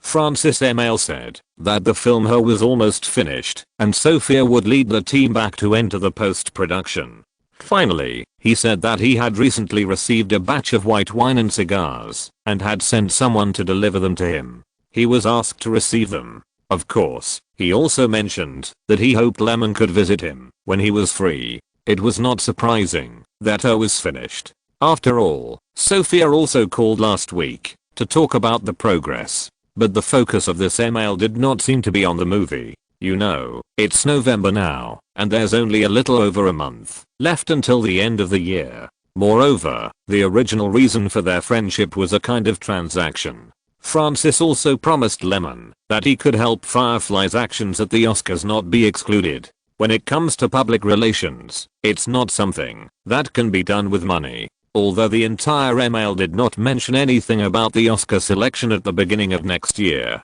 Fearing exposure and insider trading boycotts, it's no secret that privacy leaks in the internet age, and everyone is very careful. Instead, they talked a lot about Sophia's filming. On the surface, it showed a father's affirmation of his daughter's career and some gratitude, but doesn't this mean that Lyman's performance was very up to standard? Inviting to be a guest, is it just a simple guest? Lyman pondered for a while, and realized that Francis was probably trying to pimp him. Oh, no, to introduce judges who can influence votes, so that everyone can get to know each other. Facts have proved that Lyman's guess was right. Friendship requires interaction, and blindly giving, and blindly asking cannot last long. Her is almost finished, and time is approaching. Naturally, we need to make more plans. As for the email sent by Lyman, it talks about the detailed market feedback of 300. Yesterday was the first weekend of 300 after all, and many people paid attention to it. During the schedule, 300 received negative reviews from mainstream film critics, but it strongly harvested $81.46 million in the first 3 days of the weekend. It won the North American Weekly Box Office Champion from November 5th to November 12th with the accumulated results of 3 days. With the large-scale resource investment of priority betting, it is indeed higher than the more than 70 million in the previous life. And such a beautiful result also blocked the critics from saying anything strange. None of the new films in the same period can compete, but the old films can still stand out. The second place is the comedy movie Borat, which has been screened for more than a week, with a cumulative 1 week 23.67 million. The third place is Santa Claus 3, 17.52 million. Further supporting the data is the average attendance rate given by the chain theater operators: 78% on the first day, 73% on the second day, and 76% on the third day. Perhaps some people cannot understand the overwhelming market data of 300, but if you really survey the audience on the spot, you will find that no matter how much they criticize, 300 is really good. The unique visual enjoyment makes most audiences feel that the ticket price is worth it. Therefore, according to the box office trend of the first 3 days of the weekend, Firefly only needs 2 weeks to recover all the investment. What is in front of everyone is how much profit the film can make, not other things. You know, the box office of 81.46 million in the first week is definitely a data guarantee of 200 million in North America in this era. Breaking 100 million? It's just a small goal. When Lyman came out of Francis Manor, he was in a very good mood. He really came to fulfill the transaction. In addition to a few pleasantries at the beginning, he immediately mentioned the upcoming 79th Academy Awards. Then, Lyman saw a thick pile of materials to be prepared. A new generation replaces the old, but it does not mean that the newcomers can immediately control social resources. At least at the Oscars, most of the judges are over 50 years old. Many of these people have personally experienced the glory of The Godfather and have a good impression of Francis Coppola. They usually have a lot of contacts. It is conceivable what kind of connections Francis has. After all, how could he make Lost in Translation a hot candidate for awards and get nominated for director and best screenplay without some strength? It's not that Lost in Translation is not a good movie, but there are too many good movies. Can every one of them have a similar experience? Martin Scorsese has something to say, but then again, if you don't have the diamond drill, how dare you take on this porcelain job? If he is not sure, he will not propose a deal. According to Francis's idea, several of Lyman's films have the strength to compete for the award, and what they lack is votes. It just so happens that he can win many votes. Moreover, if resources are not used reasonably, they have no value at all. Of course, Lyman would not know. A big director who has only met a few times would think so much about his nephew's opinions and experiences. Maybe he also feels that he has some attainments in directing and does not have a strong sense of kitsch. The old school filmmakers still hate Hollywood after the invasion of capital, but they are powerless to change it. Of course, for Lyman, his choice is to take it all. As long as it is filmed with care, whether it is commercial or artistic, he is willing to support it. There is no contradiction. On the way back to the company, Lyman was full of emotion. This time, and even in the future, on a profit platform like the Oscar, Firefly finally stopped watching. It is really a great improvement to the company's strength. Because awards are a super plus for the image and reputation of a studio. Don't you see how much capital Miramax has gathered just by relying on the Oscars because of Harvey Weinstein's Jewish identity and his ability to manage? Countless foreign filmmakers have been caught because of this big pie. Every time they negotiate for distribution, they habitually mention the Oscars and then use the excuse of lowering the price. When Lyman returned to the company, his assistant Mays reminded him that today was the day when Nolan auditioned for the role of Prosecutor Harvey. After all, 300 is a box office hit, but there is no need to worry too much about the rest, and other work will not be affected. Furthermore, Lyman and Warner's initial idea is to let The Dark Knight release its potential in the summer of next year and take up as much market share as possible. So in terms of time alone, it is still quite urgent. Then several brokerage companies are helping to fully promote the casting work. This piece of cake is really tempting. In terms of progress, there is no delay. As a highly anticipated first-line blockbuster, in order to save budget, Nolan has screened out many high-priced male actors. However, it is still very popular and there are still many people. After several rounds of auditions, the scope is always narrowed down. Thank you for coming here today. We will notify you of the audition results as soon as possible. In the audition room, Nolan took the information of each actor and occasionally talked to Lyman. In the lounge outside, 4 or 5 male actors around 30 years old were still waiting, and sometimes they would be happy for the elimination of their competitors. They are not very famous, so they need the opportunity to perform like The Dark Knight more. Until, finally, there is a result. Chapter 717 Market Saturation, Subscriptions, Vote. Aaron Eckhart, born on March 12, 1968 in California, is an American film and television actor. His works include The Meanest Man, Erin Brockovich, and Irreconcilable. Nolan was looking through his resume when he saw a man with a rather decent appearance coming in. He had a long square face, thick eyebrows, big eyes, and a high nose bridge. He looked like he could play a leading role. In the entertainment industry, appearance and temperament complement each other. If you look ugly, like the pirate actors with different looks in Pirates of the Caribbean, there is almost no way to change, except to be a clown. Therefore, let's not talk about other things. This image at least meets the role standards. After all, the role of a prosecutor can't be allowed to be played by a person with a strange appearance. In the audition room, Lyman was also curious about Nolan's choice. At first glance, Lyman found that this person was the original actor of the role of Harvey. When I thought there would be changes, Nolan seemed to be more satisfied with him. At least, the people who auditioned before had not asked so carefully. Do you have anything to say about your opinion on the role, your understanding of Bruce Wayne, and the restoration of Gotham order in Batman Begins? In the first part, Rachel and Wayne's discussion on criminals in the car. Aaron Eckhart, since he was able to squeeze into the 4th round of auditions, naturally knew a lot about the project and answered in a very organized manner. In addition, he deliberately imitated the tone of the prosecutor. The sense of substitution was quite good, and he looked more like a role template. Soon, Nolan asked him to go out and wait for news. After the people left, he asked, "What do you think? Don't you already have someone you want?" Nolan picked up his resume and put it aside. In the afternoon, Aaron's agent came after being notified.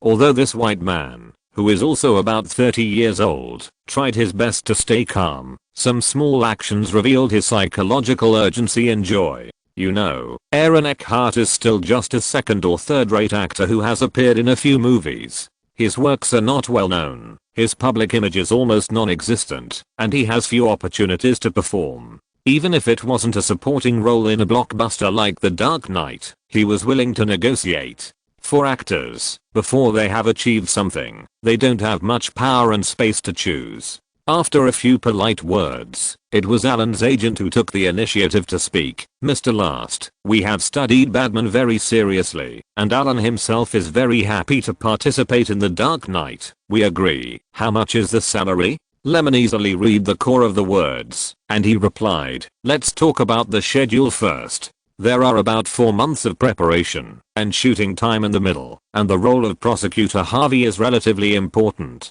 He will have to stay in the crew for at least 2 to 2.5 months, so how about $3 million US? In this case, we have no problem." Before making the offer, Johnson had checked the past performance prices of Aaron Eckhart and reported it to Lemon. "This guy really doesn't have much qualifications. The salary for playing a leading role is less than $3 million US.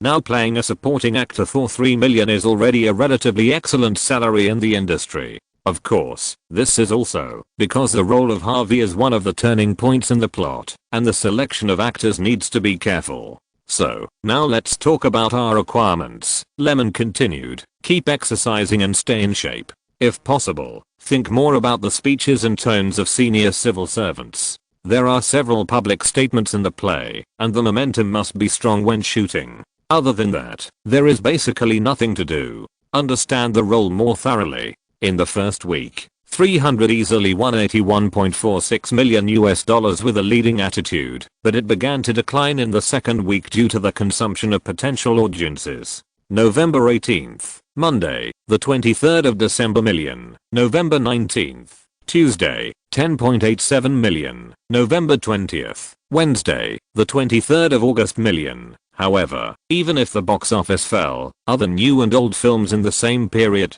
did not fare well. From November 18th to November 24th, the market share of the North American cinema market this week, 300 alone accounted for 26% of the market share, and more than 20 other films shared the remaining 74%. Therefore, when the box office data for the new week came out, many people were mentally prepared. 300 accumulated $18.23 million in the second weekend, and $48.96 million in 7 days, once again sitting firmly on the weekly box office list. And the subsequent rankings have changed a lot. Due to the lack of new films with box office competitiveness in the market, the Penguin animation Happy Feet produced by Warner Bros. Pictures directly won $41.53 million in the first weekend and ranked second, and the latest 007 series Casino Royale continued to follow closely behind, winning $40.83 million in the box office. According to the subsequent market forecast data released by the North American Box Office Statistics Agency, the box office revenue of Happy Feet in the next weekend should be over $80 million US,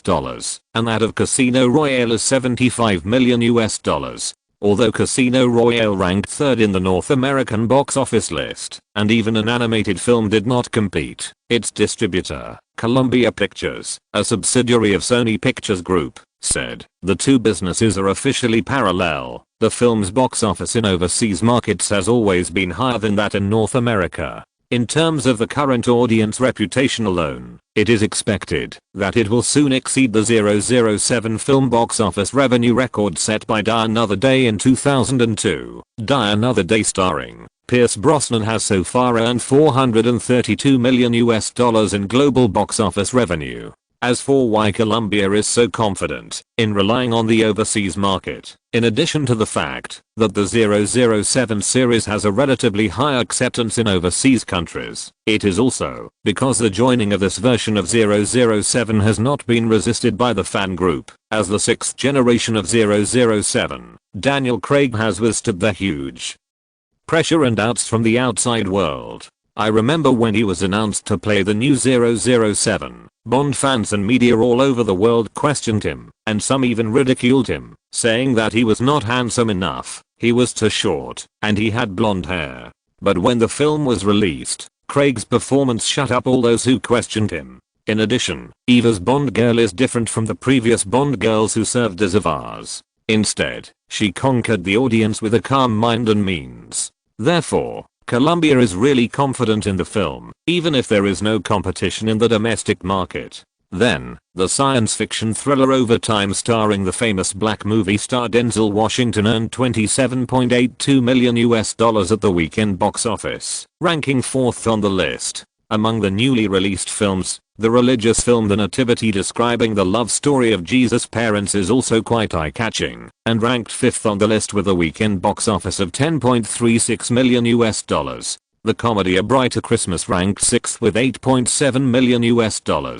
Since there are still a few weeks before Christmas during the Thanksgiving holiday, and considering that most American families are currently busy with pre-Christmas shopping, Hollywood major film companies did not launch box office competitive blockbusters this week. However, the total box office revenue of the 12 most popular films in the North American film market this weekend was about $112.6 million, an increase of about 8% of the market share compared with the same period last year. This proves that the actions of theaters to increase canvases and build multiple theaters are correct. The Hollywood film market has continued to develop in recent years and has not yet reached saturation. Putting aside other things, a non-primetime schedule can have such momentum. Doesn't it mean that the production business is booming and high-quality film sources are increasingly recognized by the audience? You know, just the top few movies on the box office list have the market potential of breaking 100 million in North America and 300 million worldwide. This kind of achievement was put 3 or 4 years ago, and all of them were high-grossing works only in summer and Christmas. It seems to be a simple comparison concept, but it is enough to excite most investors who are interested in making money in the film and television business industry. In other words, when the audience base is far from exceeding the threshold, it can support multiple high-grossing works. What kind of results will it achieve if the market is really released? After all, in the past, a box office of over 100 million was a goal that many filmmakers pursued, but was difficult to achieve. Now it has become a small threshold for a slightly upscale movie to sell well. All industry insiders believe that the box office records of the film market will only get higher and higher in the future, and the cumulative box office will be faster and faster. At least, the market is improving every year. Chapter 718, Career is going smoothly, and mood is stable. Please subscribe and vote. Late at night, in the living room, Heath Ledger sat on the sofa, holding a script in his hand, but his eyes were fixed on A Clockwork Orange playing on the DVD player. As an actor with rich acting experience, when he knew he was going to play the Joker, he consciously cultivated this feeling. In other words, if he, an experientialist who came from a wild way, couldn't even get into the role, how could he expect the audience to feel involved? While watching A Clockwork Orange directed by Stanley Kubrick, which was directly rejected by the more conservative British market because of its naked venting of violence, Heath Ledger kept thinking and deducing in his mind. If he were to say it, he felt that the Joker was very similar to the protagonist Alex on the screen, a character who was also full of evil thoughts. If we only compare the ideological forms, the Joker is obviously more extreme, crazy, and more purposeful and means. However, Alex has two major hobbies. One is listening to Beethoven, and the other is doing all kinds of evil. When he was raping and listening to Beethoven, the joyful expression from the heart was simply amazing. Of course, Heath Ledger had not studied similar social topics. The main theme of A Clockwork Orange actually questioned people's sense of freedom. If everyone must live according to fixed ways and principles, when the right to choose to be a good person or a bad person is taken away, do people really enjoy human rights? The film directly points to social ideology and expresses both free will and social ideology in an extreme way for dramatic conflict. For example, Alex's naked pursuit of violence and pornography is indeed disgusting and even hateful, which is why theaters at the time were reluctant to play A Clockwork Orange. Especially the government could not accept such naked and extreme catharsis. But it is precisely because of the extreme that the government's brainwashing method of destroying humanity will also make the audience extremely uncomfortable. In fact, both personal violence and social violence should be abandoned by a mature and civilized society. But then again, Burgess's novel is not a first-class novel, but Kubrick's movie is definitely a first-class movie. What Heath Ledger wanted to experience and learn was only the expressions and body language of actors when they performed similar desires under the guidance of Master Kubrick, in the hope of better replacing another extreme character, the Joker. After all, he was just thinking about the role and didn't need to know any social ideology, which was what director Nolan needed to be responsible for. In short, this role interested him a lot, and he also liked to play such challenging roles, rather than some mentally retarded supporting roles or brainless male second roles. It is not easy for an actor to meet a favorite role. So too, Heath Ledger attached great importance to this filming and wanted to play it in the best state. Even after he deeply pondered the role of the Joker, he sincerely thanked Lyman for choosing him to play. As he watched, he suddenly felt irritable. Heath Ledger knew that this was because of the emotional fluctuations caused by watching too much violence and inducing the negative in his heart. To replace the Joker, it is not enough to rely on acting skills alone, at least for him. Just as he was about to take sedatives, Heath Ledger suddenly remembered what Lyman had said to him a few days ago. If you feel uncomfortable, put down the role and give yourself some space to buffer. If you push your body too hard, it will collapse one day. You don't want to be a person who relies on drugs to stabilize your emotions. You still have a daughter and a career. Blindly squeezing won't last long. Then, he turned off the TV and went back to his room to listen to soothing music. In the original time and space, Heath Ledger died from taking a variety of psychiatric and sedative drugs, but it was not entirely because of the Joker. You know, from 2003 to 2006, his career almost stagnated. He couldn't get a good role and was not famous. He was not famous and couldn't get a good role. This was almost a cycle of decline.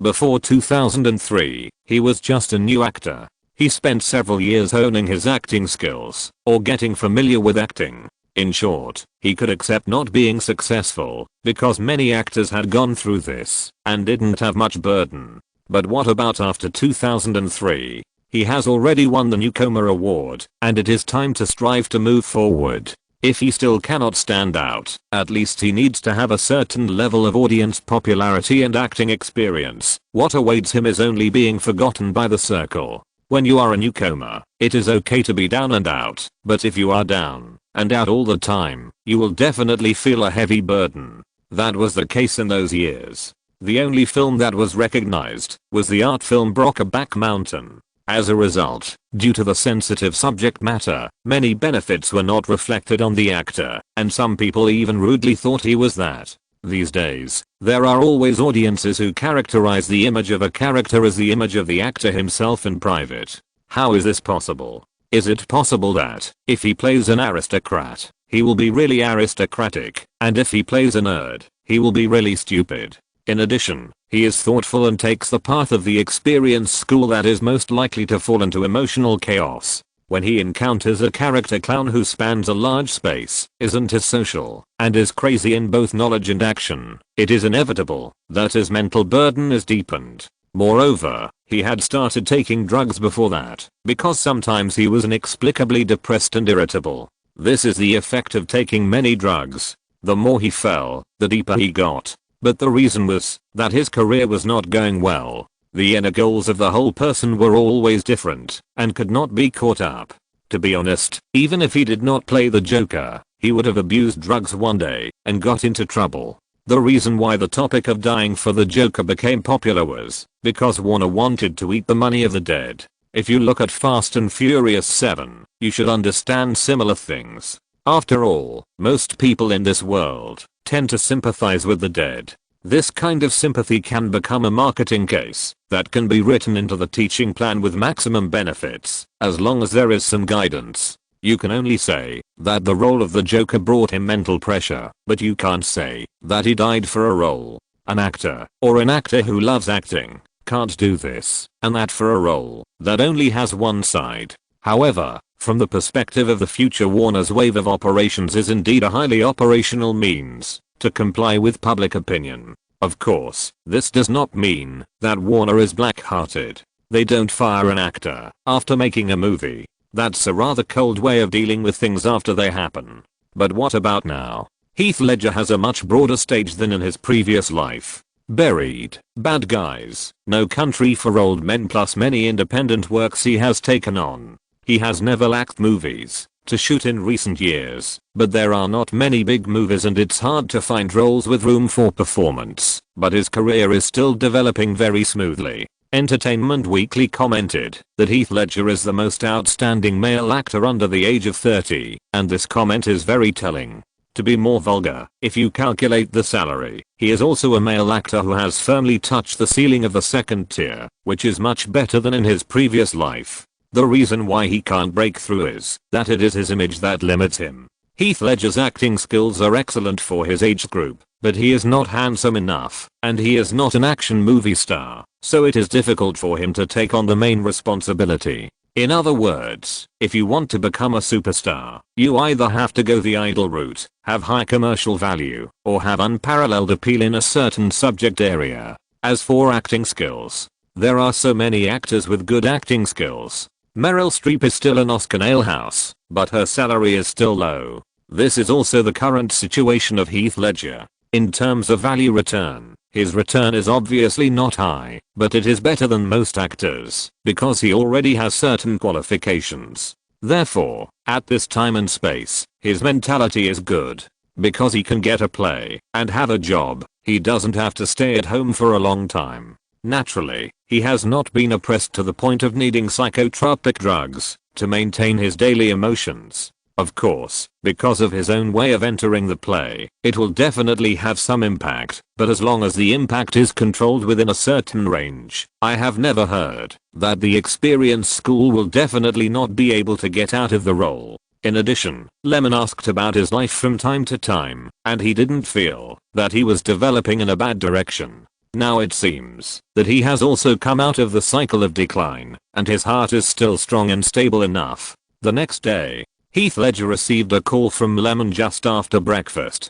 There was only one thing to notify: to determine the role, costume and shape, and to create the specific image of the Joker in the play. Chapter 719, That Familiar Dress. Please subscribe, vote. Of course, there will be differences between the comic book image and the screen image. Not to mention, the Joker image in the comics is not unified, so it can only be used as a reference. For the specifics, it is necessary to try out the costumes and see the effect. After Heath Ledger received the call, he changed into a set of clothes and went to the Firefly building. At this moment, Lyman and Nolan were specifically confirming this matter. After the styling was completed, they had to take a mock-up photo, which would also be useful in future publicity. In the huge room, rows of support racks were filled with movie-related costumes. When Heath Ledger came over, several people greeted him and went straight into battle without much small talk. The first version of the look was based on the comic book image created by Ed Brubaker, but Nolan felt that it was not eye-catching enough when worn by Heath Ledger, so he shook his head and said, "We need some changes. Do you have any suggestions?" Lyman D. Hemming, the costume designer of the crew, suggested, "Can we use a more funny and weird look to conceal the character? Our goal is to dig out the deep realistic characteristics of this character, so it is just a symbol, and the contrast is easier for the audience to establish an impression." "Well, this is a good idea." Lyman nodded in agreement. Then, the second version of the look added many traditional mask-like features to the original purple suit, especially the face, black eyeshadow, white space, and messy hair. "What about the scar?" Lyman reminded. "So, a plastic patch for skin treatment that fits the cheek all the way to the sides of the mouth was applied." Looking at the Joker's look, that was almost restored, Nolan nodded with satisfaction and asked Heath Ledger to imitate it. The benefits of careful thinking over the past few days have also been reflected. The whole person's temperament and demeanor are getting closer to the role. That is, the model is close to Leo Song, and the fake scars are easy to see. You can use your tongue to push it from time to time. Lyman reminded again. Then, a character with a temperament that ordinary people can't have appeared in his speech and body language. Burbank, Fox Administration Building. The head of the distribution department took a document and read it carefully. The content on it is about the recent film market, including 300, which is still making box office. According to the report analysis made by the marketing department, the screening space of this film has been gradually reduced, but the box office will not be less than 400 million global. Only in terms of production costs and publicity and distribution investment, Firefly has undoubtedly made a good deal again.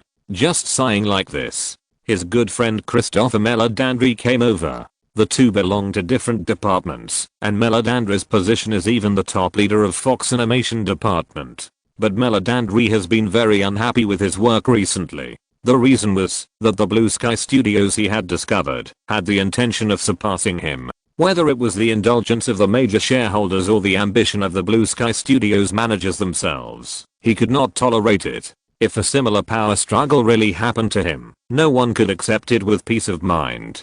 Besides, he was tired. Even at this level, he was still a wage earner with little say. At best, he was a little more senior and had a higher salary. So, his old friend was surprised to hear that Meledandri wanted to resign. He couldn't persuade him to stay, so he just said, "Have you thought it through? Actually, talk to the big boss, or take a vacation to calm down." Meledandri shook his head and said, "No, it's boring." He now has a stable family and no shortage of savings in the bank. In addition, he is old. Although he still has the motivation for his career, his passion is not wasted on similar things. In other words, he is not happy with his job now and can't see the possibility of further progress. The news that Meledandri was going to leave did not spread, but several headhunting companies found out about his intention. In the original space, after leaving his job, Meledandri had contact with Universal for a while, and then he established Illumination Entertainment, the animation studio of the father of the Minions.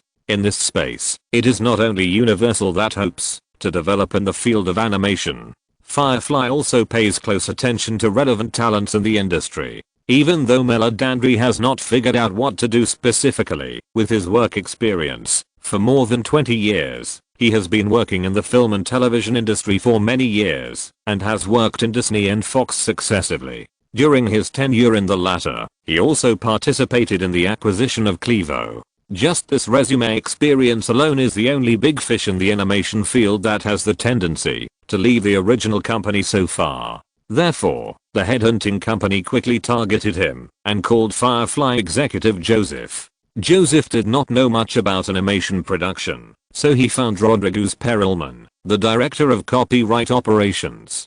Thinking back to the beginning, when Lyman had not yet entered the animation field, he began to propose expanding the company's production business, which would be of great benefit to the third-party market of copyrights. Animation takes a long time to produce.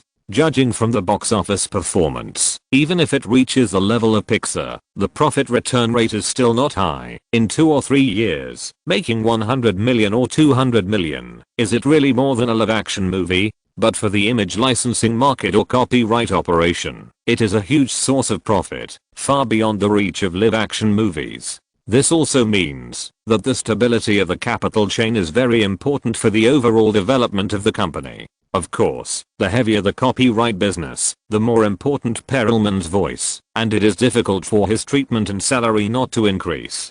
Perelman got this news from Joseph and immediately saw the direction of deepening the business. For a long time, he had been looking for news about the animation studios that could achieve results on the market, and Blue Sky naturally couldn't miss it. Although it is not Meledandri who has made the most contribution to the development of Blue Sky's projects, he is responsible for management and has experience in animation production, so he is the second largest contributor. Moreover, this person is a handsome talent. Not only does he have a wide network of contacts, but he has also worked in a large company like Fox for many years. In terms of means, management, and control of the general direction, which one is not strong? Thinking of this, Perelman immediately said, "We should arrange for someone to contact him immediately." Joseph heard his urgency and was happy in his heart. "How about this? You take charge of this matter, and I will ask the headhunting company to assist you."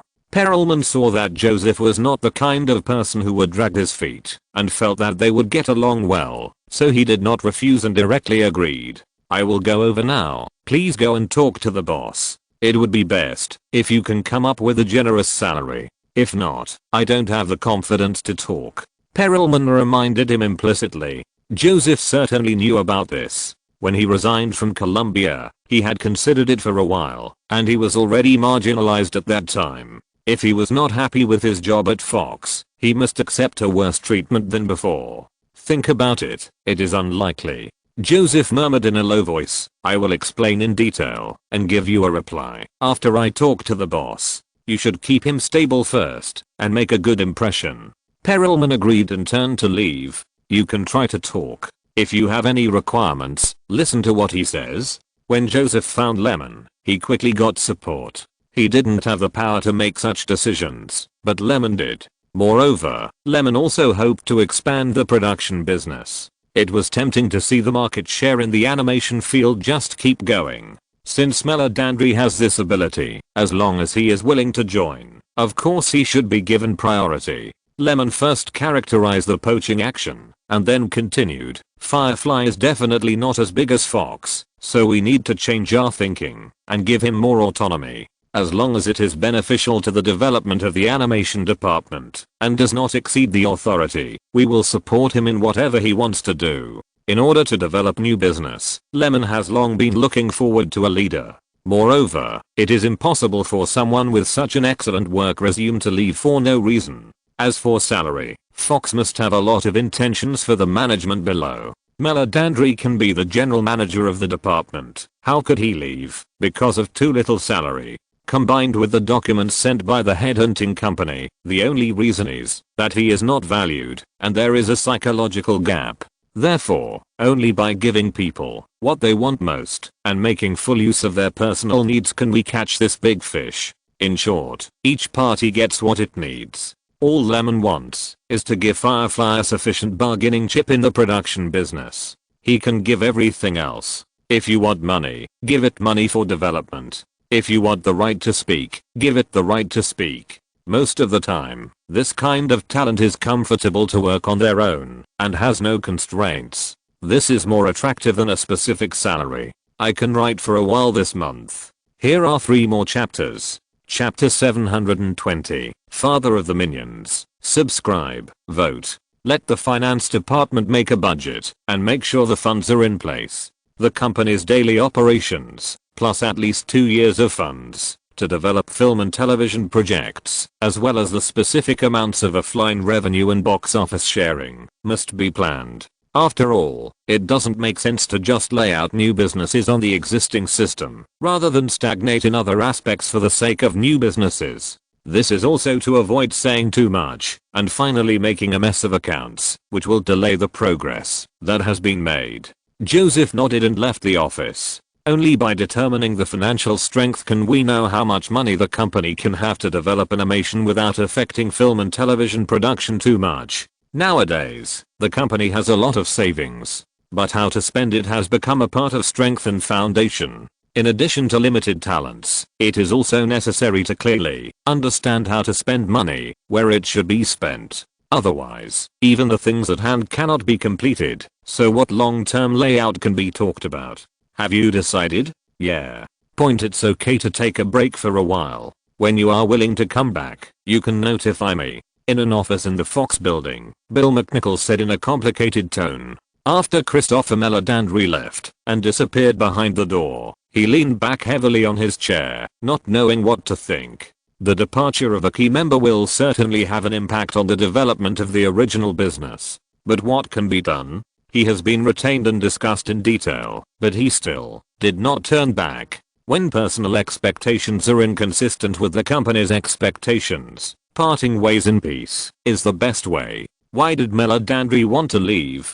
Because he was not happy. Why was he not happy? Blue Sky was not under control. In other words, with the huge sales of the Ice Age series, it is reasonable for Chris Wedge, founder of Blue Sky Animation, who has accumulated countless achievements and qualifications, to demand more status and voice. If he gives it, the animation department will be divided into 2 relatively separate groups, and no one is in control of everything, which is not appropriate. If he does not give it, it will chill the enterprising spirit of his subordinates. It is definitely unreasonable to not reward meritorious deeds or not have a corresponding company status. But the difficulty is that before Blue Sky achieved results, Meledandri had already become the general manager of the department. Of course, there is another solution to this problem, which is to transfer Meledandri to a more core management position. But there are also difficulties. There is one position for each person, and now there are not enough positions and the level is not enough.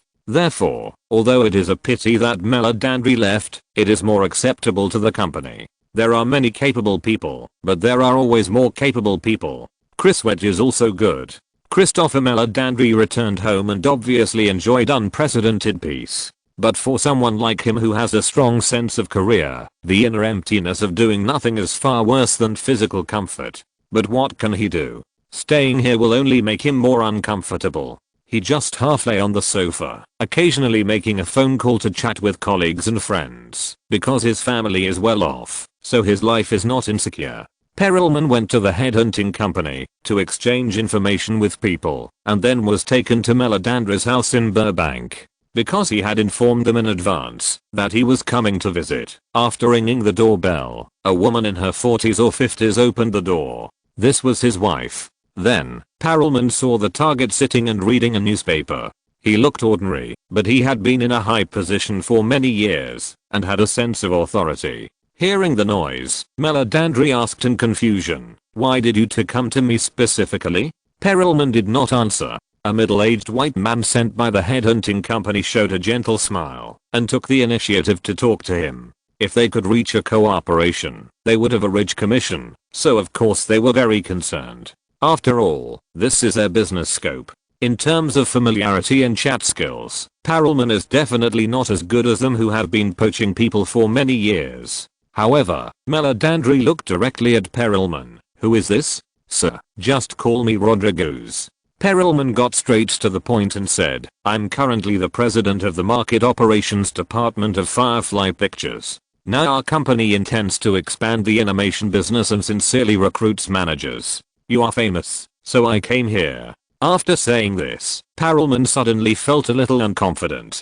Haha, Melodandri chuckled, took the newspaper and said inexplicably, "The box office of 300 has exceeded 200 million. It has made a lot of money." Perelman didn't know what to say, but nodded affirmatively. Yesterday, the global box office of 300 had accumulated $186.2 million US.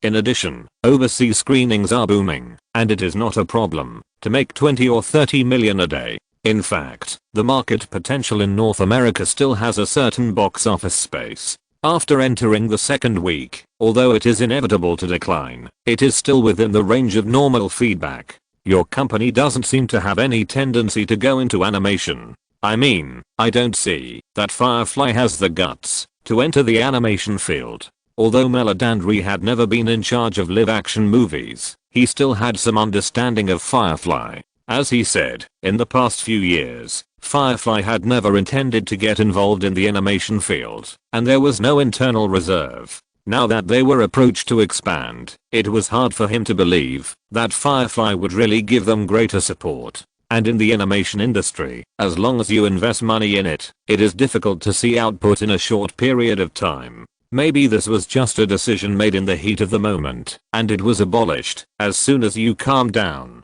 Perelman could see a little bit of Melodandri's concerns from these words, but he couldn't explain why. After all, it was a decision related to the top management, and it was still unclear whether his guarantee could be fulfilled. He didn't dare, or couldn't decide the conditions for Lemon. Besides, if he said it, someone had to believe it. Thinking of this, Perelman glanced at the headhunter. The man understood, and started to talk about Firefly's accumulated strength and the need to develop the animation business. Of course, this statement is more convincing to non-insiders. At least, bragging is not desirable for such management talents. The man pretended to be polite and said, "In fact, it's not too late to talk more," before thinking about the decision. "Could it be that you are tired of animation work?" Melodandri did not answer, but just replied as if he agreed. "Make an appointment, I can go and see." With such a reply, the headhunter would still want to fight for it, but Perelman was very receptive. If he had no intention of talking at all, he could turn around and leave now. If he didn't want to do it, couldn't he be forced to come over? "We will inform you in advance." After saying this, Perelman went back to report. After Perelman left, Melodandri didn't want to sit around any longer, so he called his trusted subordinates during his tenure in the animation department of Goofarks. After he left, 2 or 3 close to him also resigned. There is a saying that a new emperor appoints new ministers, and this saying also applies to the workplace. You know, the expansion of managers' power depends on the increase in the number of people they manage. How can an airborne executive quickly expand his voice? Most of the means are to increase their own people, so we can see that after the changes in the top management of the department, there are always some people who are promoted or recruited, and some old people are marginalized. It's not that newcomers are more experienced than old people, and their ability to do things is more outstanding, but because they are more obedient and easier to obey. A few days after Meladand left, he received that his direct team was cleaned up. There is no way, if it were him, he would do the same. Because doing so has the lowest cost and the best effect. It can both establish prestige and cultivate the team, so why not do it? However, that's all. Meladanda has never thought about retiring. After the cleansing, he can gather a group of available people again. But the previous lessons also made him have more concerns about coming out again. He didn't want to retain a different voice because of the intervention of shareholders and superiors. After Blue Sky was acquired, its position in Fox has always been relatively detached and independent, just like Pixar was acquired by Disney and could not be assimilated at first. Boss, what you said on the phone, do you want to join Firefly? Chapter 721 Man Media Illumination Entertainment, Subscription, Vote. There are still some doubts whether Firefly will really vigorously develop the animation business, but for Meladandri, there is nothing to lose by talking. Not to mention, if you really want to, Firefly is actually a good choice. First, it has relatively mature film production capabilities to support it. Second, the animation department is a blank sheet of paper, allowing it to be used as it pleases. The former represents the foundation, and the latter is very attractive to him. Although Meladandri is over 50 years old and not short of money, his ambition for fame or career has not faded. Otherwise, he would not choose to resign. Even if his authority is reduced, his status and position will not fall too low. He has the qualifications and does not think that his ability is worse than others, so he will take the initiative to give up his position. Since you don't trust me, let's part ways in peace. The next morning, Lyman personally invited them, and the two went to meet at the country club. Meladandri calmed down and exchanged pleasantries with Lyman. He was actually a little curious about this director who relied on his production and talent recognition to make the film and television company bigger and stronger step by step. Although I had seen his face in newspapers, I couldn't help but take a few more glances when I saw him in person. But that was all. Mr. Meladandri. Lyman had been looking at the man in front of him, who had thinning hair and a receding hairline, and was a former executive of Fox Animation. He looked really ordinary, but his every move and words were quite composed. Of all the people who had met him, it was impossible for him to be so calm. If he wanted something from him, it seemed that he needed to be won over urgently. Lyman thought so, but he did have the confidence. He had worked in the animation industry for more than 20 years and had worked in two top studios, Disney and Fox, and he had risen step by step based on his ability and achievements. Such talents would not lack opportunities for selection. In this regard, Lyman himself was not completely sure. He had talked about some trivial things. Lyman tried to win him over. I'm now planning to develop the animation industry to increase the stability of the company, but I'm afraid it would be inappropriate to enter the market rashly, so I would like to ask you to be the general manager and be in charge of this matter. The annual salary is definitely not less than what you get at Fox, and the scope of authority is not a problem. As long as you can achieve results, you can ask for anything. Meladandri thought for a while and replied tactfully, let's put the salary aside for now. I just want to ask how determined Firefly is and what kind of support it can give. Animation production has always been a slow and careful process, and it is definitely not okay to rush for success. Lyman also recognized this and said, as long as you nod, at least $20 million per quarter will be used as department funds, and all the animation department dividends. The company can take out 10% as management dividends, and the distribution will be based on the results year by year, and no meritorious person will be treated unfairly. Moreover, I personally don't know much about animation production, so I only ask Mr. to do his best to take responsibility in this regard. For Lyman, he certainly can't easily pull Meladandri into the camp. Therefore, the tone of his speech was not too soliciting, but negotiating. As long as you are willing to talk, you can talk well. According to common sense, if Lyman gave some conditions and the other party responded appropriately, such as continuing or not interested, or saying something polite, like I need to think about it again, both parties could understand each other's meaning, and then the basic purpose of this meeting would be achieved. But Meledandri didn't want to do this, because after leaving his job, he had a very clear understanding of his needs. Meledandri said, I want to know who will be in charge of the newly established animation department. Besides me, will Benjamin Joseph have room to intervene? Not only did he not think much about it, but he also expressed his willingness to take over the animation business in a relatively clear attitude. Moreover, after talking so much, he was more determined to ensure his independence. It was natural for Firefly to provide funds and resources, and he could also make more reports and manage things clearly, but there was only one thing: he didn't want anyone to infringe on his authority. Even the executives of Firefly were not allowed to do so. Lyman was stunned, and then replied, I always believe that professionals should be responsible for professional matters. Meledandri understood, smiled gently, and said goodbye. The power structure in Hollywood has always been very complicated, mainly because of the different strengths of each person. For example, some people are suitable for developing original projects, while others are extremely clear about series operations. Some people understand animation, while others recognize special effects movies. Similar distinctions naturally divide more positions. Usually, the titles of various departments are equal, but because of the different resources and company status, the size of power is of course different. In other words, the executive of a second-tier studio may not be as good as the production manager of a top studio in terms of status in the circle. This is a reality. Therefore, Meledandri's insistence did not surprise Lyman. Looking through his resume, you will know that he must value this aspect. Considering his personal wishes, Lyman agreed to Meledandri's request without much hesitation. After all, Firefly is not a film and television company held by multiple shareholders at this time. The independence of similar executives is not easy to cause internal struggles, except for a small risk of one-man rule. However, a relatively unified team cannot cope with the task of developing the animation business.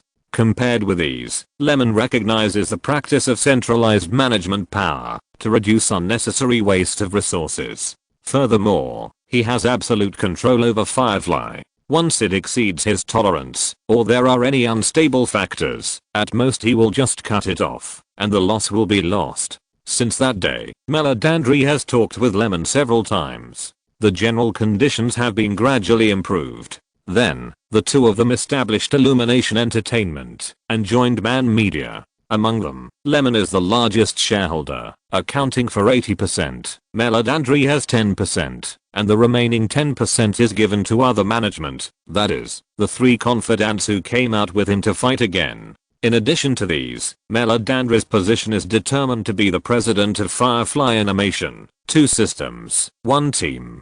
Doing so is mainly because Meledandri wants to leave himself a way out. There is a clause in the supplementary agreement of Illumination Entertainment that once Meledandri leaves Firefly, he still has shares in Illumination Entertainment, which means that he has more capital for turning around, and a freer range of choices. In other words, his identity is more of a collaborator, similar to Pixar's transcendent position in Disney. In this regard, he suffered a loss once, so he was impressed. After confirming these, it is the salary issue that Meledandri does not pay much attention to. Of course, demand is not the first priority, but the money must be in place. This is not contradictory. The development of Firefly Pictures has entered the fast lane, and its profitability has always been good. In this regard, Firefly can also afford the salary that Meledandri can get at Fox, but because he took equity dividends, his basic annual salary is only $12 million, and a certain management bonus will be given according to the performance of the animation department.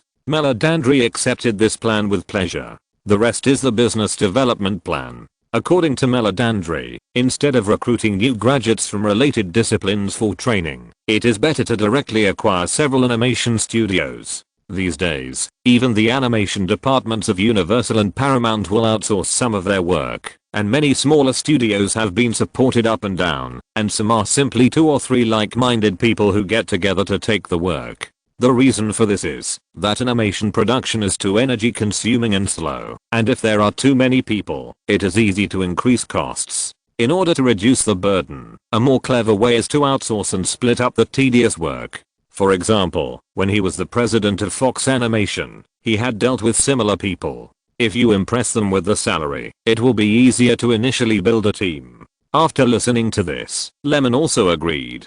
He said, although I have not been involved in animation production, I also understand the difficulties in this area. However, there is one more thing I want to know. So, according to your plan, how long will it take for Firefly to come up with a formal theater animation project? It will take 2 or 3 years. I still said that it is not enough to train new people. Lyman nodded. Relevant personnel recruitment must be done. You just need to determine the goal. I will make a budget as soon as possible. After this matter was settled, Lyman was more satisfied when he looked at Meladandri again. Sure enough, he was familiar with the animation industry and was very organized. If you're listening to this novel on a channel other than Fanfic World, it means they downloaded and uploaded it without effort. We cordially invite you to visit our channel, Mundo Fanfic Novelos. There you'll find the original version of this story and you can explore many other novels of various genres. We're waiting for you to immerse yourself in a world of incredible novels. Chapter 722, The Unstable Template. Please subscribe and vote. While Meladandri was full of passion and busy with the development of his new job, Chris Wedge was also very eager to work. Since Meladandri left, his position in Fox has further risen. Of course, he can reach this height today entirely by relying on his achievements. Back then, the animation projects produced by Fox always lost money and became a burden for the entire company. It was he who led the Blue Sky animation team to produce Ice Age and save the decline. A few days ago, when he was personally approached by the company's major shareholder, he found that this series had brought Fox more than $1.2 billion in profits, and there was still potential in the licensing market. In addition to direct benefits, it also brought many hidden improvements to the company's offline channels. Therefore, he dared to seek support and hold more voice without worrying about failure. Until this moment, he really achieved it, and the spiritual excitement made him extremely happy from today on. He is also a well-known figure, no longer underdog. The sweet taste of power intoxicates every ambitious man, and Chris Wedge is no exception.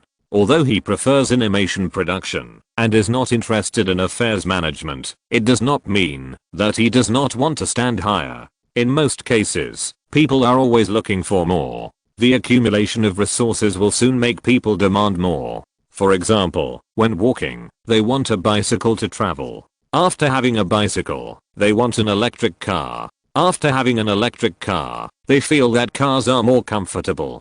In cars, there are various grades and comfort issues that combine money and technology. The so-called desire is difficult to satisfy, which has a certain reason. People will enjoy the pleasure injected by various superior differences. For Chris Wedge, Meladandri's departure is the refreshing feeling after his reasonable demands are met.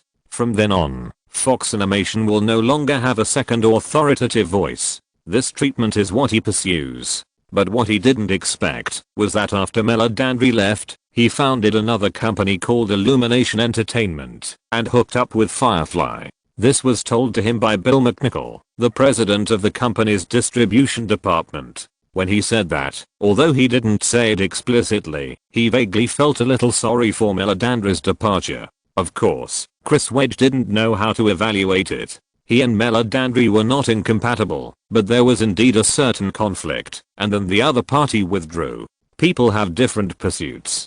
Chris Wedge and Meladandri both pursue animation, and don't like others to interfere with them, while Lyman only regards animation as a supplement to the company's development. What he really cares about is still live action film and television. In the office. At this time, Lyman had just finished reading a project schedule. The animation business was taken over by talented people. Apart from paying money and supporting, he didn't need to worry too much about other things. His life was not much different from usual. In the hustle and bustle, time came to December 17th. Just another weekend passed. In the market, 300 has been screened for a month. In the third and fourth weeks of its release, it continued to decline steadily, maintaining at $20.76 million and $18.35 million box office respectively. Therefore, from mid-November to the first half of December, the North American box office of 300 has exceeded $170 million, and it is only less than $30 million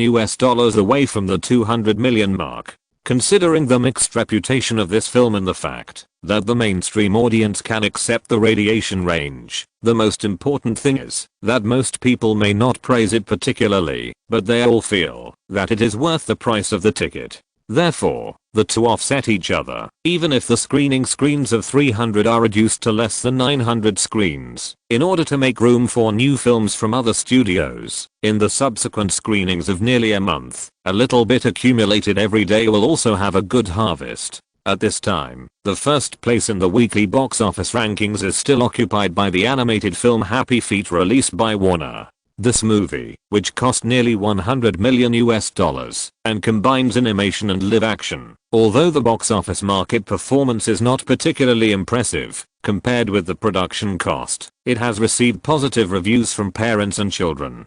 Of course, it is also possible to change the name of Happy Feet to Penguin Mobilization. Its score has imitated the box office factors of several Pixar masterpieces and applied them. Second place, Dreamgirls produced by Paramount, a musical biographical film. It is also a product of the major studios after the box office and word of mouth of Walk With Me last year.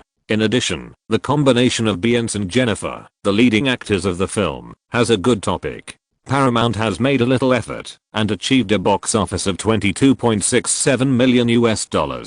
Third place, The Pursuit of Happiness, a real-life biographical adaptation produced by Columbia Pictures. This film cost $55 million to produce, and it was an inspirational story that Will Smith played the protagonist of the same skin color at a high price. Since its premiere, it has won unanimous praise from film critics. The first weekend box office of $26.54 million has greatly proved Will Smith's market appeal. After all, such themes generally do not have too high box office. Columbia's idea is just to compete for the Oscar. If it is not allowed, it will not choose to screen it in mid-December, and the publicity and promotion resources are not much. But who would have thought that the film would become more and more powerful, and it is likely to break $150 million in North America. What does this mean? It means that the film can make a profit without operating the Oscar. And this has further increased the value of the protagonist Will Smith. You know, Hollywood determines the actor's salary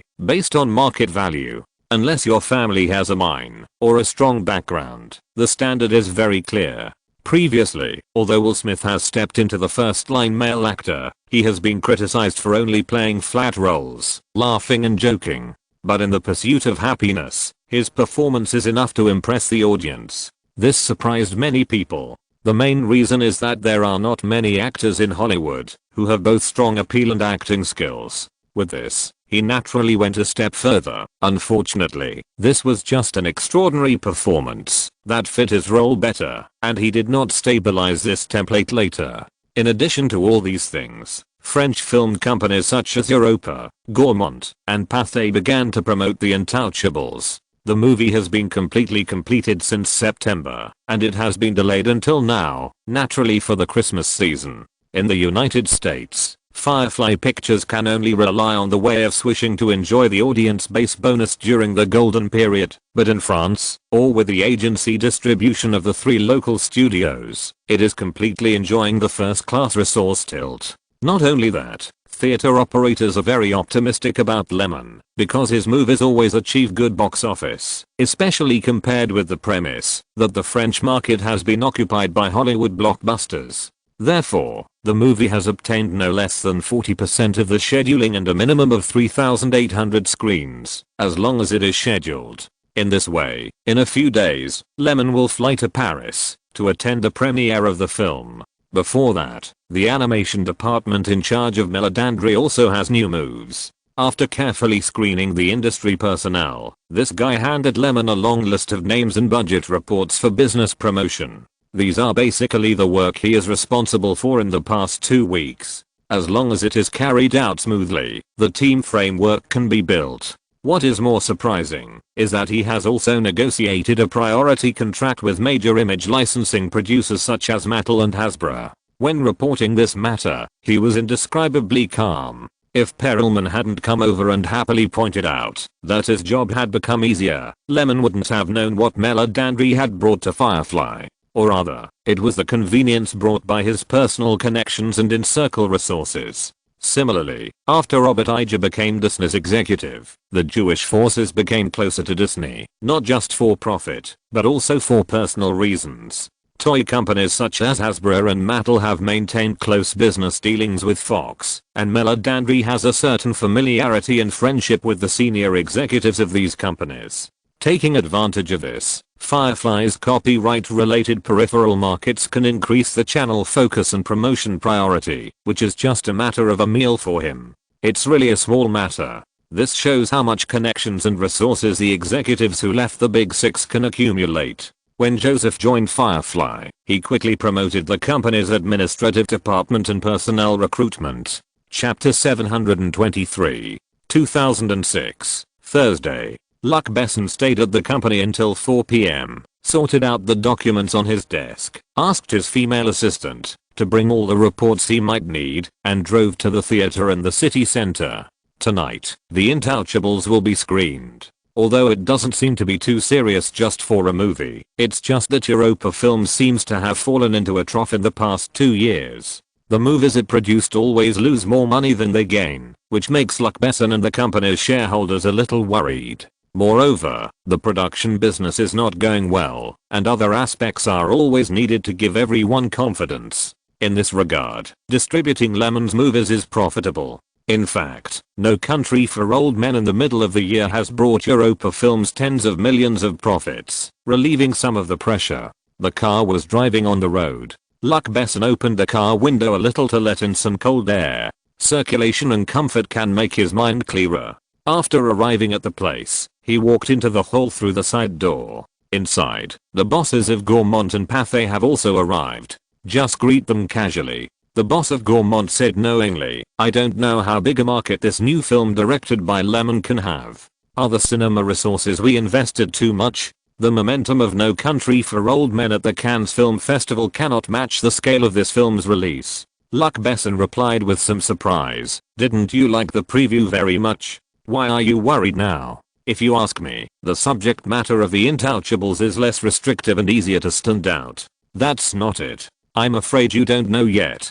The cinema just called and said that not all the tickets for the advanced screening were sold out. The posters, TV trailers, etc. have been promoted for so long, and the news of the film screening should have been spread long ago." Luc Besson frowned slightly. He really didn't know about this. However, it was just an advanced screening. The ticket price was expensive, and it was evening, so it was understandable that the audience didn't buy it. "Let's see how the show performs first," Luc Besson replied, and suddenly asked, "Is Lemon not here yet?" "Not yet. Lemon flew to Paris on the 20th. After arriving, I was a little tired and didn't talk much. I went to the hotel to adjust the jet lag and rest. When I woke up, it was already 3:30 in the afternoon. I washed, showered, and changed clothes. Lemon didn't arrive until the premiere was about to enter the screening. Of course, if you miss the red carpet interaction, you miss it." When he sat down, Luc Besson and others teased him more. After all, everyone saw his stage yesterday. Then, the movie started. In the seat, Clara's mouth corners unconsciously rose slightly, and even her eyes were smiling. She is 27 years old this year, and came with her friends to watch Lemon's new work in advance. And this movie with a plot label did not disappoint her. At the beginning, the black youth Driss drove Maserati with his boss Philip on the road. The speed was too fast and soon attracted the attention of the traffic police. Driss was not panicked at all. Instead, he made a bet with Philip that he could get rid of them. But at the next intersection, the two had to stop roadblock. Darius was calm and said with a smile, "Believe it or not, they will take the initiative to clear the way for us later." After that, Darius was acting like a drama queen and shouted to the traffic police in an anxious tone, "My boss is sick. I'm speeding to save people." The camera turned, and Philip's body twitched in cooperation. coupled with the folding wheelchair in the back seat. The traffic police really panicked and quickly cleared the way for them to pass, and even escorted them in front. This design made Clara laugh. She thought the two people in the movie were too funny. But The Intouchables is not a comedy. With the melodious background music, everything started from a job fair. At that time, Philip had a skydiving accident and could only move above his neck. He couldn't take care of himself and had to find a full-time nurse. Philip was very rich, or to be more precise, he was a upper-class person. Therefore, even if it was just a nursing job, it attracted a large number of applicants. There were experienced nurses and graduates from various universities, all of whom met the recruitment requirements, but for some reason, Philip didn't like any of them. Instead, he found a troublemaker very interesting. The troublemaker was because the man cut in line, not to mention that this black man named Driss, who didn't look rich, even flirted with his housekeeper and questioned his music taste. This is really a clear stream among so many applicants. Although, this was just Driss getting impatient. He didn't expect that there would be so many people waiting for an interview for a job he just found. What he wanted was not a job, but a signature after being rejected, so that he could receive unemployment benefits from the government to maintain his life. Philip didn't understand why a young man with hands and feet didn't go to work, but instead expected to receive unemployment benefits. However, Driss's generous personality and his eyes without any strangeness made him feel comfortable, and he planned to keep the young man and try. Driss didn't achieve his goal and took away an Easter egg from Philip's house. The camera turned, and the audience followed Driss's perspective to a slum. This is where Driss grew up. In a small room, he had to share a toilet with his brothers and sisters to take a shower. Every day, he was either in poor people like him, or a group of idle friends who were doing some stealing and theft. Anyway, he was just hanging around in society, not knowing what to do, and not having any goals. The burden of the family was basically on his mother alone, and she was basically smiling. After returning from the interview, Driss took out a beautiful Easter egg and gave it to his mother to make her happy. But his mother didn't appreciate it at all. Instead, she started to scold him. After a few words, she was so angry that she kicked Driss out of the house. Driss found a place to sit on the street for the night. The next morning, Driss came to Philip's mansion, where he had an interview yesterday, and wanted Philip to help him sign his unemployment certificate. Philip didn't do so. Instead, he asked the housekeeper to take Driss to visit the various designs of the mansion, and also told him about the trial period of care and the daily work content. At first, Driss looked down on nursing, and said that he had never served anyone in his life, and was still a man. However, the salary offered by Philip was too high. In addition, he had angered his family, and had nowhere to go, so he simply accepted the nursing job. The slightly optimistic thing was that Driss lay on a super soft big bed for the first time, which made him a little excited. But the nursing job was not as simple as Driss thought. Although the housekeeper only had a few instructions, it was really not easy to complete them well. After all, his boss Philip could only move his head, and his paralyzed body had to be massaged from time to prevent muscle atrophy. Therefore, Driss first learned health massage, and then helped Philip complete all daily behaviors, including going to the toilet. The latter almost made Driss collapse. He never thought that he would have to do the job of wiping his butt. He said that as a big man, how could he accept such a job, but he soon adapted, because Philip gave too much. This money can make his not so rich family much better off, and Driss is not like his mother accused him of not working, but he can't find a good job that is worthy of labor, and many people discriminate against his skin color. As time goes by, he doesn't want to be looked down upon.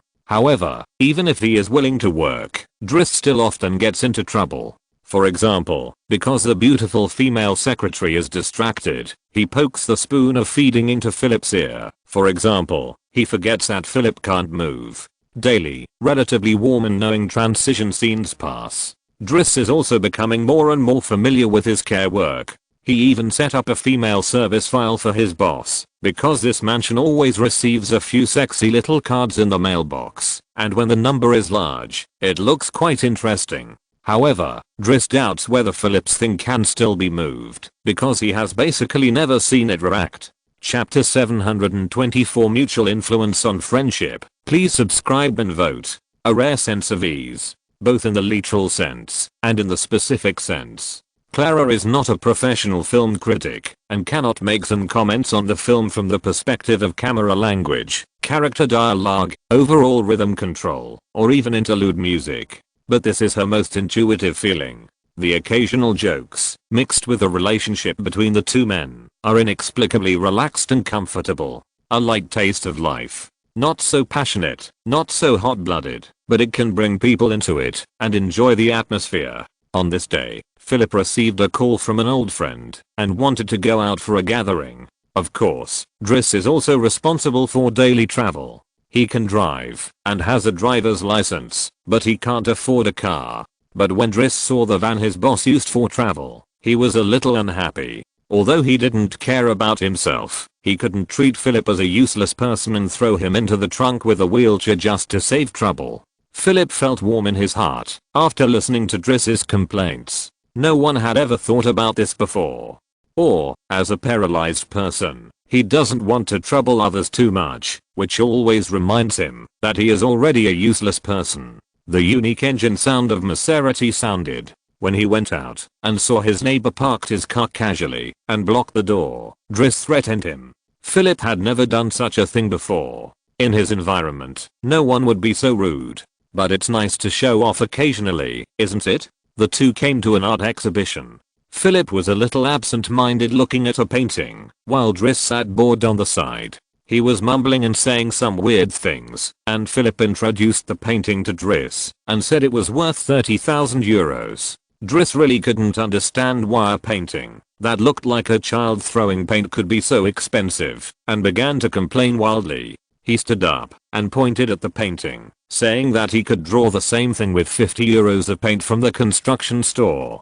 Philip knew Driss's character and didn't say much. In the afternoon, the time for the agreed meeting came. After Philip met his old friend in the cafe, he found that he seemed to have a lot of opinions about the carriage driver he hired. It turned out that the old friend asked someone to investigate Driss and found that Driss had a rich past experience. He had been involved in theft, robbery, and even jail. Then he advised Philip to quickly quit this black man with bad behavior. Philip looked over from the window and saw Driss playing on the other side of the road. Then Philip said with some emotion, "He always forgets the fact that I'm paralyzed, but this is the kind of person I want. No pity, no special treatment, no discrimination, which makes me feel that I'm still alive and living with relative dignity." The old friend didn't speak. At night, the side effects of Philip's medication broke out. His body was cramping and looked very painful. In order to relieve this pain, Driss pushed Philip out for a walk.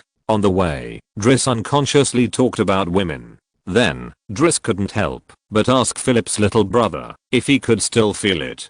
Philip talked about it for a long time, and Driss understood it and couldn't give a sentence to summarize it. Philip didn't refute it because it seemed that he could only feel pleasure with his ears now. When Driss heard it, he taught him another way to feel pleasure: smoking. The smoke passing through the lungs was indeed a different kind of stimulation. That night, the two chatted a lot. Philip talked about his previous life, how he fell in love with skydiving and then got into an accident. Driss also talked about some of his past situations. In short, in the following time, Driss's presence made Philip and the people around him very happy. Soon, Philip's birthday arrived. His old friends held a birthday party for Philip. But Driss felt that this way of celebrating birthdays, with a wind band and violin, was too solemn and not interesting at all. He felt that this kind of music was only suitable for appearing in a concert hall, not a birthday party. After all, birthday parties are about having fun. Then, he played his favorite songs and danced to the dynamic beat. People all followed Driss's dance steps and the atmosphere became lively. Driss even tried to match Philip with the female pen pal he could talk to. However, Philip did not overcome his psychological barriers. He was afraid that he would not even be a pen pal, so he took the initiative to avoid the meeting on the day. One day, the two came to the place where Philip had the accident. Colorful paragliders floated in the air between the mountains. Driss complained, "This is a brain depleted to play such a dangerous thing." The next second, he was taken to the air by Philip. During the period, Driss, who was fearless, kept shouting to cover up his fear. After the parachute jump, Philip, who was relieved of stress, was in a wonderful mood.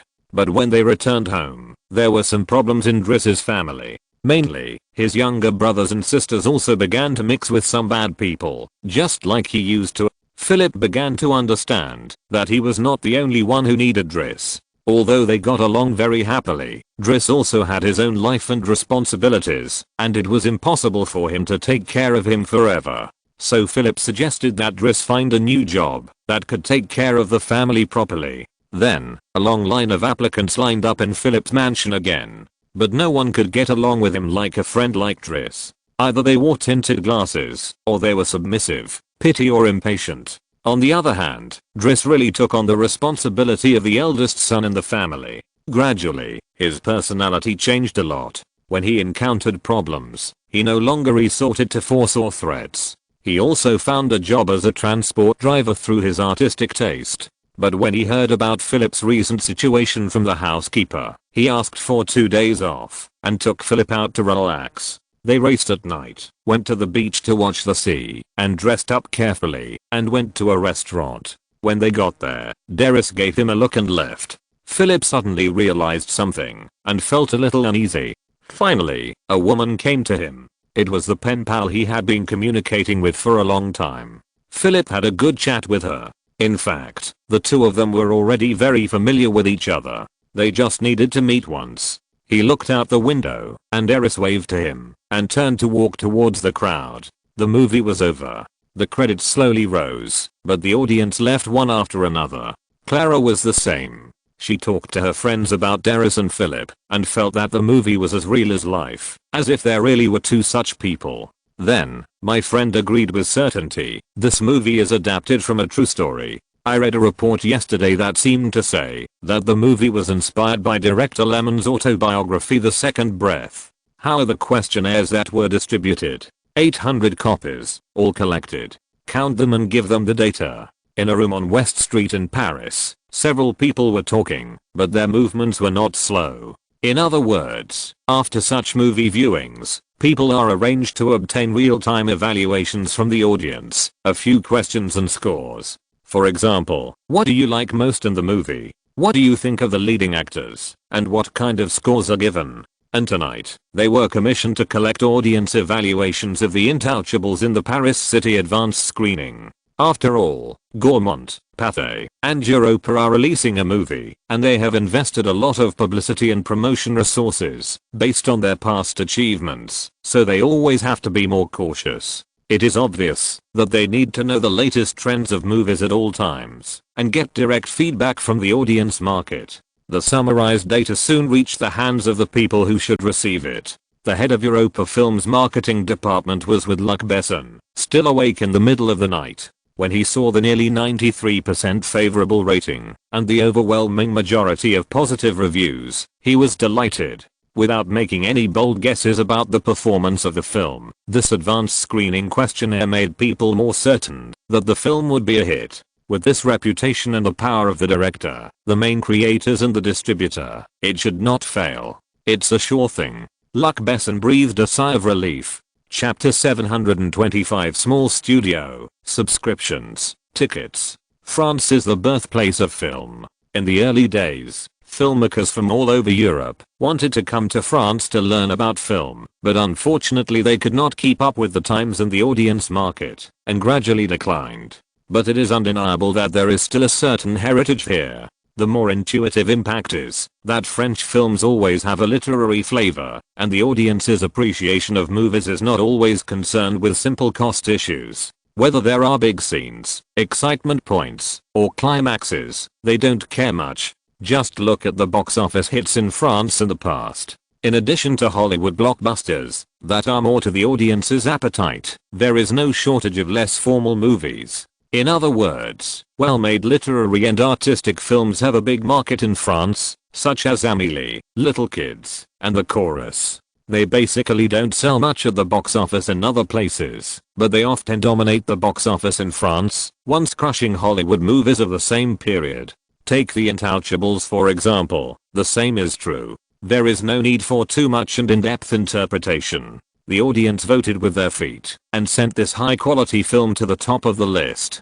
99% of people who have seen it think it's good, which influences more people who haven't seen it to watch it. Moreover, the audience's comments in the film viewing survey are also very interesting. Some praise the soundtrack, saying that it was full of visual beauty with the camera. Some praise the plot, saying that it was full of life and easy to watch. Some said that the friendship between Darius and Philip in the movie was something they longed for. In short, the movie is interesting, can meet the needs of watching movies, and relieve mental stress. Why not watch such a movie? You should watch it several times. Europa Films building. Luc Besson got up early in the morning and was in a good mood. Last night, the market data on the first day of the release of The Intouchables also came out. A long list of theater attendance statistics and audience reputation made Luc Besson enjoy it. Of course, it would be better if this movie was produced independently by his own studio. In the office, Luc Besson held a report in his hand, and opposite him sat a middle-aged white man, his partner Pierre. Pierre is the second biggest contributor to Europa Films' success today. Back then, he contributed a lot to the successful establishment of Europa Films and the production of the company's first independent film. Moreover, without him, Luc Besson would not have thought of going out on his own. It can be said that Luc Besson only dreamed of being a director and a director recognized by the audience at the beginning. After slowly making a name for himself in the circle, he only wanted to make better and more outstanding movies. It was not until Pierre found him and brought in a few sponsors that Europa Films was established. Under this situation, the company gradually became popular. Vision is sometimes useless, but sometimes it can bring about earth-shaking changes. When Luc Besson no longer looked at the film market as a director, his shooting concept was also slowly changing. Who knows, he was also praised as a new wave of cutting-edge directors in the past. But now, he is often criticized by his predecessors in the circle for being too worldly and obsessed with money. But he is still a director in his bones. Therefore, his studio treats directors, especially new directors, with great courtesy and even takes the initiative to help them. This guy often writes scripts for other directors in order to cultivate more talents. However, today, he wants to discuss with his old friend Pierre about the distribution of The Intouchables. Last night, the three studios all received accurate market information. The Intouchables earned €39.8 million on the first day plus advanced screenings, making it the best French film premiere this year. He still has strong appeal, and the movies can be accepted by most audiences. Luc Besson looked at Pierre and sighed. Of course, the sour taste in his words was automatically filtered out by Pierre. After all, such results are too exciting for a director. Who doesn't want the movies they make to have such outstanding results? Not to mention that the reputation is good. The audience's evaluation has never been low. What do Gaumont and Pathé say? Pierre changed the subject. Of course it's an extra screening. With such a box office, there must be room. Instead of showing those old movies, it's better to make room for The Intouchables. As soon as the first day's results came out, the executives of the three studios could understand the current market situation. Just by looking at the data, it's another standout. It looks higher than the box office of No Country for Old Men. Yeah, who would have thought that a daily drama about two men helping each other and influencing each other would have such a market? I don't understand the audience more and more. I originally thought it might be a little worse than No Country for Old Men, but it would still be profitable. I didn't expect it to have such a big potential. Pierre's eyebrows twitched slightly after hearing this, and I don't know what he thought of. Lyman also learned about the first day's box office of the movie from many channels. He was a little excited inside, but soon calmed down. He is no longer a director who can't sleep because of the big sales of a movie. Moreover, after the release of The Intouchables, it can only be said that it has reached the expected standard. Compared with others, the trend of this movie is still within Lyman's understanding. After all, the original Time and Space broke the record of the number of moviegoers set by Titanic in France, and easily became the annual box office champion of that year. In other words, the friendship and understanding that transcends race, rich and poor, the redemption of two hearts, and the strong family affection in the movie can easily resonate strongly with the French audience. After the movie was released, many newspapers commented in the same way: this movie will make you laugh out loud and cry without wasting a second. Sunday Journal: this is a movie that is very popular with the public. Of course, the cast led by director Lyman has helped the success of the film a lot. Croix: The Intouchables is a movie with deep meaning and jubilation. It has been a long time since I have seen such a high quality French local drama movie. Le Figaro: the mainstream media's evaluation is quite positive, and the positive publicity of the critics makes it not difficult for an already excellent movie to gain a box office far exceeding other movies. In the final analysis, it is the audience who recognizes the quality of The Intouchables. The next day, the film earned €26.65 million, proving once again that the film's performance was still strong. However, the box office performance of The Intouchables had to be put on hold first. Now Lyman was going to the suburbs of Paris to acquire an animation studio. Yesterday, Meladandri called to talk about this. Moreover, after the boss of the studio knew that it was Firefly that wanted to acquire it, he did not mention the money first, but wanted to meet Lyman. Because the man acted like a personal fan of Lyman on the phone, although he was an animator. But there is no conflict, right? Everyone has someone they like or admire. For this reason, Lyman had to solve this matter before officially leaving France. After arriving, Lyman had to feel the importance of finding a manager who was very familiar with the animation industry. In such a remote place, if you had not dealt with it before, who would believe that this small studio with an area of less than 100 square meters and only 6 people, whose boss is both an investor and a painter, had taken on many Hollywood animation project outsourcing orders, and the work results have always been good. When Lyman entered, he looked around and found that it was indeed a small workshop. It was estimated that they did not have the financial strength to produce animations independently. Since they were staying in Paris, they usually took on MVs or advertising animations to maintain their business. This was what the owner of the studio said. He studied animation production and asked his family for money after graduation to open this studio. Several years have passed and the scale has not been large because outsourced work is troublesome and not profitable. Lyman took a few movie posters or postcards and signed them. He rarely met fans who asked him for autographs, and they were a group of working geeks whose hobbies were games and movies. However, it was much easier to deal with these people when Lyman confirmed that they would help solve the accommodation problem. After moving to Burbank, they all agreed. As for the salary and benefits, they didn't even bargain. I guess they believed that Lyman would not cheat them. It seems that fame is still a big help. Lyman felt deeply. End of this chapter. Thank you very much for reaching the end. Don't forget to like. Looking for more exclusive content and immediate access? Subscribe to our Patreon. Remember, every like, subscription, or donation encourages us to continue. Thanks to everyone. See you in the next video.